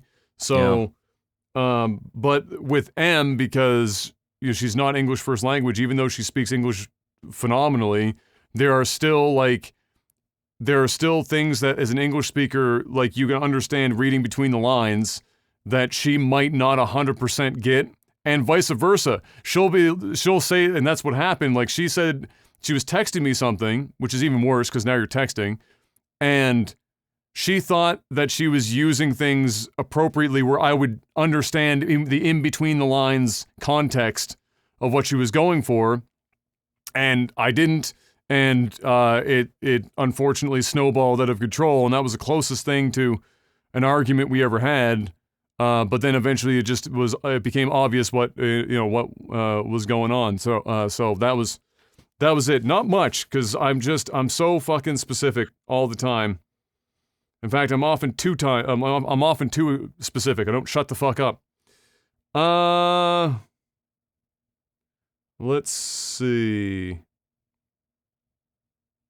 Cryptic Cyanide asks, what is the most inoffensive thing you've seen someone get offended by? Fuck, that's tough because that's like daily. Somebody sets a new fucking watermark for getting upset about something. Oh, I saw something on Facebook this morning. It's funny you bring this up. Okay. Now, I don't think that this is like the most unoffensive thing because if I really thought about something, there's definitely stuff that's like, I guess, less offensive than this, but I don't see how it was offensive. Just people are in a position. Maybe you find it offensive. So I'm on Facebook this morning. Okay. And I'm like looking through real estate stuff. I'm always like seeing what rent is. And one of the things that you can use, people, when you want to buy real estate and rental properties, go to other rental ads and then message the person that is renting it out and ask them if they want to sell. Because if they're having a hard time renting it, which is impossible here, but sometimes they just don't want to deal with it anymore. They just like, they're over it. They just like, it's a headache. The thought of it is whatever. So you just reach out and say, hey, listen, I'm not interested in renting your place, but I want to know if you ever considered selling. And if so, I'd love to, check out the property and go from there. But anyway, so I'm looking at a bunch of places that's up for rent here. And there's a guy that is renting out one of his rooms. So a roommate moved out and he's looking to rent out a room in his apartment. So it's a two-bedroom apartment somewhere downtown. I'm assuming he's a student, young guy. And in the ad, he said, looking for hot singles in my area. No, looking for a male from India. So he's from India. He's obviously also Indian, yeah. Oh yeah, he's from India. But he's like, looking for a single male from India, does not like to party, non-smoker, and just basically, giving the type of person that he's looking to live with. Oh my God, bro. The amount of people, hundreds of comments going, you're racist. You're racist. So what? I can't apply for this if I'm white? How dare you? Oh, did you know that you're not allowed to discriminate against people when they apply for a place? For one, the guy isn't the landlord. He's just renting out a room in his apartment. You can't hold him to the bylaws of the Housing Act. All right? He's just looking for a person that is compatible to him and his religious beliefs and the things that he probably does culturally, where he feels comfortable having somebody similar. He's a foreign exchange student.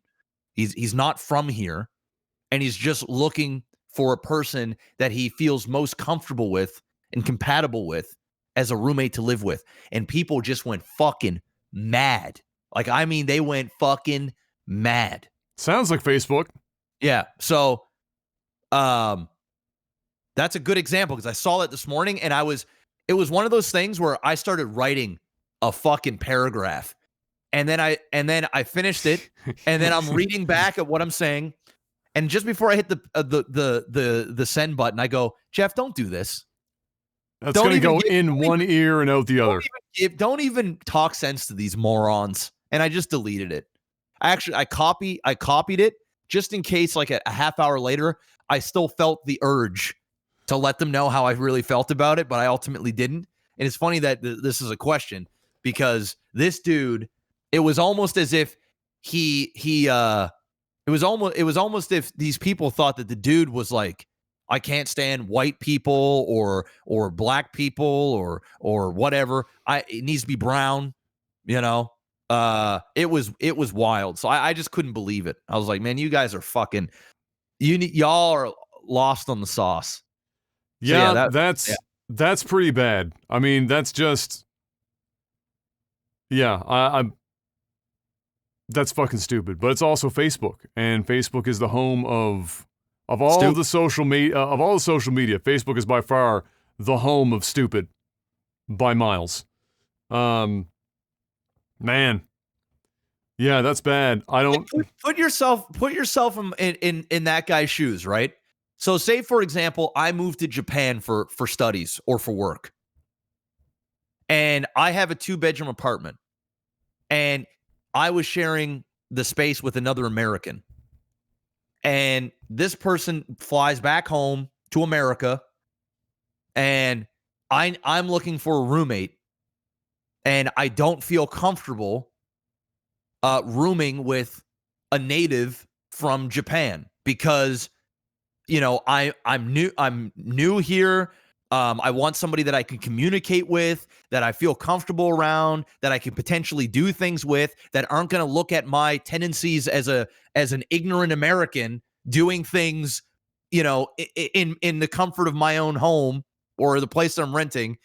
Am I considered racist because I'm just trying to be comfortable in a foreign place as much as humanly possible at this point where in my life and where I'm at? I would like to think not. Not saying that I would personally do it, but I can have sympathy and I see where this gentleman's point of view is coming from. He's just being honest. He doesn't want to waste people's time. Listen, this is what I'm looking for. As we all know, Jeff, it's racist to have a preference. Suppose. As we all know. Right. There you go. It's racist to have a preference. It's just the way it is, right? It's just the way it is, yeah. Like, hey, I like white women. Hey, bro, what's wrong with black women? Yeah. Hey, what's wrong with Latino women? Hey, it's my preference. It's what I like. I'm not saying I don't like the other ones. I love me some Latino action. I love me some thick booty. Listen, I love me women. But if you had to ask me what my preference is, I'm going white. All right? Don't hate on me for it. Jeez. God damn. It's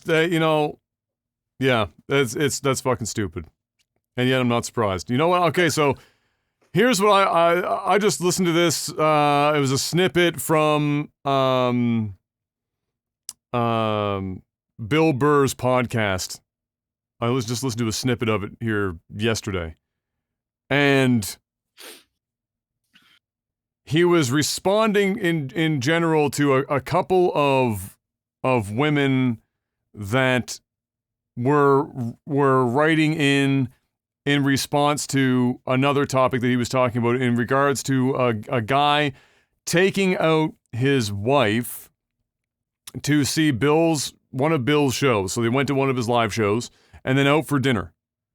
And she was complaining about that because it wasn't exactly what she wanted to do.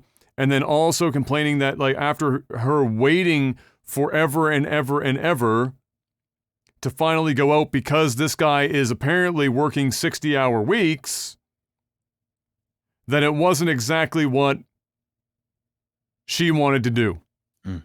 And Bill went fucking full-blown off on her, and I thought it was the funniest thing I'd heard in a hot minute. But it was the idea that the girlfriend could get, or the wife could get, offended by getting taken out to a live show and a dinner because it wasn't exactly what she wanted. And she expected really more. Wanted steak that night, and he took her to a fancy Italian restaurant. How dare he? So I would say that's up there with some of the stupidest shit I've heard. Like, you got a guy who's working 60 hours a week so that you're not, working when you're 80. And you still get to go out with your boyfriend or whatever the fuck. You don't pay for anything. You don't pay for dinner. You don't pay for the live show. You don't pay for the gas in the car. You don't pay for the car. You don't pay for anything. You are taken out for an evening after he finally has some time. And the first thing that comes to your mind is to get offended by the fact that you think he didn't take you into consideration enough because it wasn't exactly what you wanted to do. Yeah, that's a get out of my life, dog. That's what that is. That's just like, nah, bitch. Sorry, you ain't getting nothing now. I'm gonna go take one of my boys out now. How does that sound? Or actually, you know what? Let me go swipe right on Twinder. Twinder. Let me go fucking swipe right on Tinder. All right, and let me go take somebody out that would love to have a good night at a comedy show and a dinner. Fuck you. How does that sound? You ungrateful motherfucker. Crazy, bro. Two quick last questions, then we're wrapping this bad boy up. Captain Eager asks, when is the next episode of Realm Royale Replay coming? Been waiting for that for a hot minute. That was the joke part. So the real question, did you guys have any other cool plans on videos or projects that were dropped early for whatever reason over the years? Not really. We did most of what we thought of. Like most of our shit was around StarCraft anyway, so any of like the concepts we had, whether it was the inbox to icebox or the cold cast marathon or honestly, a lot of that stuff for me anyway, I can't speak for it, but a lot of that stuff kind of stemmed off laziness, where it was like, you know what? I'm fucking sick and tired of looking through 1.5 million replays. Well, yeah, no, well, I'm not speaking in terms of like, I'm just saying in general, the stuff that we thought of to do, nothing really got tabled. But the cold cast stuff was born of us not wanting to look through hundreds of replays. Yeah, it ended up being great. And there were some snoozers, but we always made it work, or most of the time. But in terms of like actual content that we've like planned and we didn't really do, I can't really think of much, because a lot of ideas came at the very beginning of Light TV, and then we ended up just going with what worked, and that was StarCraft. The only things I can think of that would even relate to this a little bit would be, obviously Realm Royale Replay died with Realm Royale, but we had a similar idea, and where Realm Royale Replay kind of thing came out of, not that it would have been exactly the same, was that we did briefly field the idea, and this was especially when Jeff was getting into reviewing movies on his own YouTube channel. We fielded the idea of doing movie type reviews, but in like a Science Theater 3000 kind of light, which is part of the idea that became Realm Royale Replay. Yeah. So that was one that got tabled, and then the only thing that I can think of at this point that I would ever want to do, well, right now is I would do a reaction series for like old stuff, like because it's old enough now that, and I think that would gather I think that would rally the community up a little bit, and you know, it'd be a great place to market our fucking podcast too. Yeah. So I think we could hit two birds with one stone, because I still think there's tons of StarCraft fans that just have not given the podcast a chance and haven't really realized it's the same thing. Is whenever we start to see stuff come out of Frost Giant and an RTS comes out, and you know, it would be a basic shoe-in for us to jump in and do the non-professional stuff and kind of experience the game and the cheeses or the weird plays and different things. That is the only content other than regurgitating some of our old stuff, which would be fun in itself, that I could see us doing. That is the only type of content that I could see that we would actually grow from, would be the new RTS game, because our community's RTS. We do stuff different, but dude, we are 3 to 5 years out from whatever the fuck this thing is. Yeah. You know, we'd be blessed enough if we still got a podcast in 3 years. Yeah. So, you know, we basically see what happens when it happens. But in terms of making, content or things I can think of, it's just no. The only other thing I can think of that ever got tabled for a time was actually the podcast. Yes. And that was probably the shittiest fucking mismove that we ever made. We fucked up bad. Because could you imagine if we started a podcast even towards the end of our popularity, and we did that on the side of that stuff? Oh my Night God. and day. Night and day.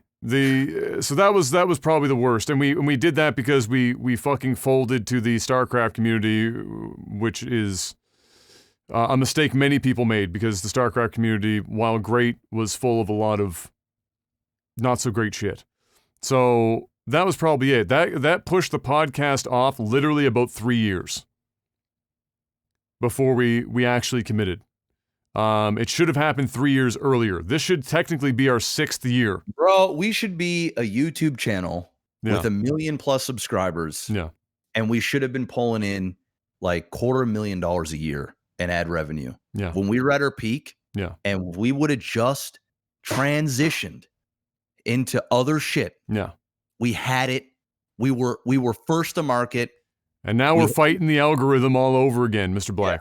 Yeah. Like we fucking had it at the palm of our hands. And we could have done both. We could have done the StarCraft shit and then branched out. And I'm not talking like Minecraft towards the end of a Minecraft era. When we started doing Let's Plays and shit, we should have fucking stuck to the formula. We should have jumped on another game, and we should have just rode another train, you know? And then it would have been much easier to just jump on bandwagons, jump on the fucking Fortnite train when it came out, because we'd have the base, jump on the, you know, all this other fucking, you know, this other stuff. That is my biggest mistake. And you know what? I'm partly to blame for it because I was blinded by my own success on the side, where I was just like, you know what? I guess what we have here is at its peak, it wasn't bad. It was still good. Like we were making good money. Still good. It was still good, but it was like, damn it, man. Like, you know, we could have done something. And it's not like we haven't talked about it. It was the fucking pressure to just do what people wanted us to do, and it was only the vocal minority. I'm sure the majority of people would have been like, hell yeah, as long as you're not taking away our when cheese fails, go and fucking do whatever you want. But we're so like focused on not upsetting and rocking the boat. My God, man. Yeah. It's one of my biggest regrets in my entire career is wasting what we had. And it's like, you know, now I'm grateful for what we still have, but man, it's well, even just thinking about it upsets me, dude. I've got 100,000 subscriber plaque in my other room, and you've got one as well. Yep. We've been doing this for a decade. Yeah. We're way too talented and driven to be 100,000 subscriber guys. I'm sorry. Call it arrogance. Call it what. I don't give a fuck. We are our dynamic is way too good. Yeah. To be basically the bronze finish of plaques on YouTube. Yeah. It's insulting. It's insulting. And it pisses me off when I think about it. Yeah, and unfortunately, all you can do is hit the bell icon. That's it. And get to these videos in the first hour, hit the like, put a comment, and spread the word as best you can, and then that's literally it. Then you wait. And you hope for the fucking best. Seriously. That is the best that we can hope for right now is just to maintain. Yeah. Now, we're not only in a podcast, everybody does fucking podcasts now. Yeah. And the gaming podcasts that are out there, you know, you've got like the big fucking, you know, the big time YouTubers that, you know, generating hundreds of thousands of views. We're basically just maintaining what we have. And that's all I can really hope for at this point, because growing is, it ain't at any reasonable rate. The growth is coming from me hosting over the stream, from my personal growth, in hopes that people hang out, and they have been, and it's been great. But in terms of like actually organically growing, it's like, fuck me, dude. We're fighting the algorithm so that our subscribers can see the goddamn podcast when it comes out. That's what we're fighting for. Like our own subscribers. Yes. Not even like outside of that, but just fighting it to get our own subscribers to see it. Yes, that's where we're at. It sucks, but it is what it is. It is what it is. You just got to keep fighting the good fight. We're fighting the good fight, guys. And related to that, and the last question comes in from Shady, asks, what are you grateful for from the Lag TV experience, and what do you regret? Well, we just covered the regret. There's the regret. So the regret was not doing the podcast. I mean, there was a lot going on at the time when the original idea of the podcast came up. When I brought it up as an idea, because we were so... At the time, we were doing Let's Plays and stuff like that, and so it wasn't just StarCraft, and like it kind of made sense to maybe do it. And we were looking for more shit to do that like folded into our workflow But the thing is that like the StarCraft's community pressure was huge, and Jeff was experiencing a monstrous fucking spike in League of Legends at the time. And he was up to his like eyeballs in streaming hours. And there was just no way that if we did a podcast at the time that it would have like fiscally made sense for Jeff to take even like 3 or 4 hours in a week and devote it to a podcast instead of just simply doing 3 or 4 more hours of League of Legends. And so it was like looking at the community from StarCraft's perspective, knowing we'd probably take a lot of heat from them. And then on top of that, reducing the time spend during Jeff's, like, until recently, that was the peak of the like a fiscal year for Jeff was like the League of Legends hill. Yeah. And so, it was... That's 2014. 2014 was the year. And that was originally the idea year of the podcast was 2014, and then it waited until 2017 for it to happen. So it would have been a very interesting thing. So that's the regret. Yeah, the only way right now that we see a spike is something new in our space that comes out and we get on board. And it would, like I said, the Frost Giant game, it's one of those, it's an RTS, so like you're not going to have everybody and their dog jumping on it like a Fortnite game or whatever, but you're going to have all of the RTS heads back in the game, you know what I mean? At least to see what's going on, and then you just pray to the gods that you actually have a game that is amazing, and then on top of that, you pray to the gods, the Heavenly Father above, that it's a game that casuals can get into. And then you have like a recipe of like, oh man, these are the RTS guys. Go watch these dudes. And we're juvenile enough that if we had the formula and we could have put that into Fortnite, like, holy sweet mother of Christ.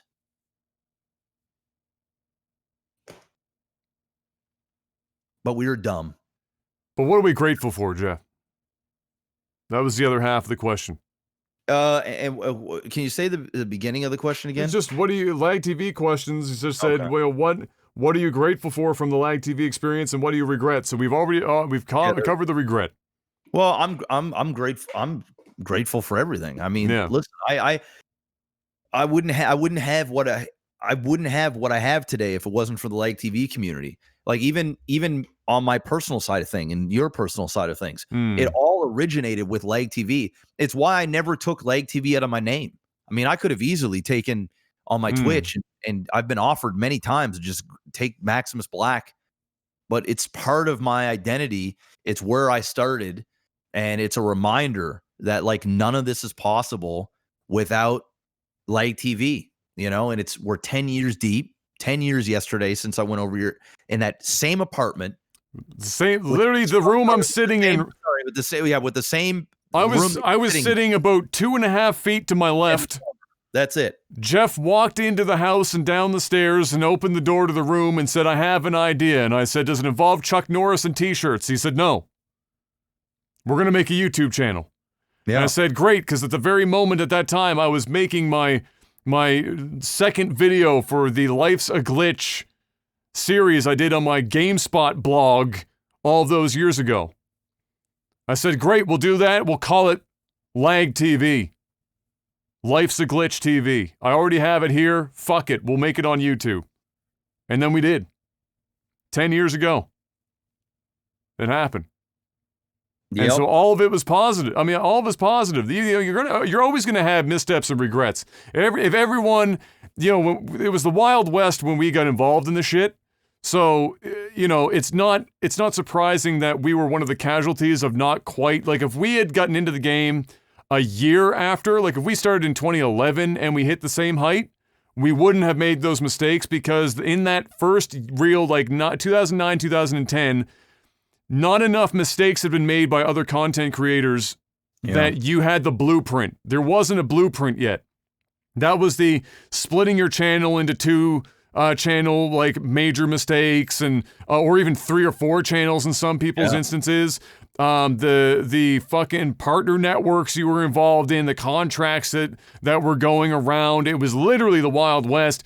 And so if we were like a year later, different ball game entirely, because there was a blueprint, but we were there early and we made a lot of mistakes because of that. We didn't quite have the foresight or the blueprint of people that came before us to be able to navigate those waters. And so, other than that, it's all a positive experience, right? I mean, you can't, it basically allowed both of us to be self-employed for a decade and do extraordinarily well. That's crazy. And so, the fact that we're still going, even though we're only getting like 3,000 views a fucking video on YouTube these days, the fact that we even are able to get that after a decade puts us in a very small group of people to begin with. Yeah. And so, all basically positive. There's, like I said, always going to be negative shit, but it is what it is. Not everything is always sunshine. You can't get that. You're going to have some shit. So, and I will, hobbyist or otherwise, continue to do this for as long as I damn well can. Straight up. I love doing this shit. I also hate it a lot of the time because we've been doing it for so long. Work, man. It's like it's become work, but still, like, I will do it for as long as I damn well can, because as long as there's a handful of people who get up and turn my stream on or go to my YouTube channel or whatever the fuck other social media weirdness is going to exist in the future, and are like, and they positively interact with my content that I create, I will continue to do it for as long as I have the time to do it. That's just the reality of it. So, that's it. What mic is that? Is Panic asking me about my microphone that I've been using for like 2 years now? It's Shaq's dick. I mounted it to a pole, and I talk into it, and it makes me sound good, as you would imagine Shaq's dick would. But yeah, all pretty much positive. Yeah, it's a 416. It's a Sennheiser 416 shotgun. Yeah, so, I mean, what else is there to say? Happy 10 years. If I had some noise, I had some noisemakers, I'd be using them. We need to get a Leg TV Reacts going. That's what we need. Well, we got the thing now. We got the screen for it now. We got to sit down, Adam. And we gotta make Adam. I'm gonna throw it out there. Okay. We're spitballing this live. This is like circa 2011. We're just tossing ideas around randomly. What do you got for me? I'm gonna put some pressure on you. Oh, fuck me. Okay. All right. Okay. What is it? I'm down to record tonight. I'm down to do it. Okay. I'm down to do it. It's either I'm gonna turn on my stream and stream for a few hours, or you and we shut this bitch down. Okay. We record some Leg TV Reacts. Why do we even shut it down? I can literally just go over to the fucking React scene that I've got. If we're going to promote the podcast. I don't want to make these guys. I kind of want to make these guys wait for the episodes to come out. You know what I'm saying? That's what I kind of want. I kind of want to make. But I mean, of all the people that are going to be here right now versus those who are going to watch it on YouTube, I mean, we're not taking a hit right now. We can fucking riff it. It ain't gonna make that. Jeff, we got 3,000 views of video. Let's not pretend that we're about to fucking cuck ourselves out of $250,000. Well, I mean, we put out a When Cheese Fails 10-year anniversary episode 8 react, bro. That's getting some views. That's gonna be our biggest. That's gonna be our biggest video in the last 2.5 years. It's possible. It's happening. We get the right thumbnail. We play the YouTube game. It's possible. The only challenge is I haven't eaten in. Well, that's what I was gonna do. About 8 hours. I was gonna shower. And the other problem is I need to be in bed in about 2.5 hours. because I have to wake up at 5:45 to go and pick up M from work. So it might not happen today. Oh, see, I was mentally prepared, Adam. No, I was mentally there with you until I remembered I have to wake up at 5:45. I had forgotten about that because I didn't drive her because we were still doing the podcast, so my dad drove her instead. Hey, guys, we did this live. I put him on the spot live on the podcast. In the comment section, don't come at me, bro. Adam ruined it for you. Don't come at me. It's all my fault. It's all Adam's fault. It's all my fault. Put the blame on me. I'll put the blame on you. That's a song, isn't it?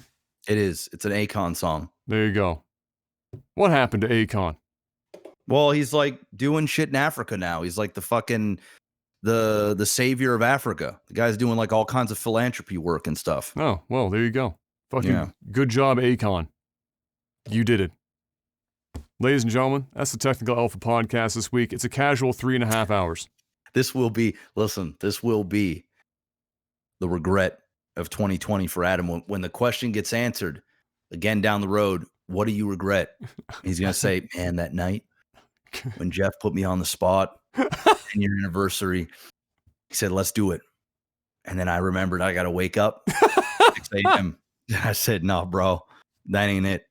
I got to eat. I got to get ready for bed. The dream is dead. That's going to be the regret. There it is. To keep me up at night when I have even less hair. Maybe if we didn't do a 4-hour podcast, huh? That's possible. Fuck. Man. Probably not, though. Probably not, though.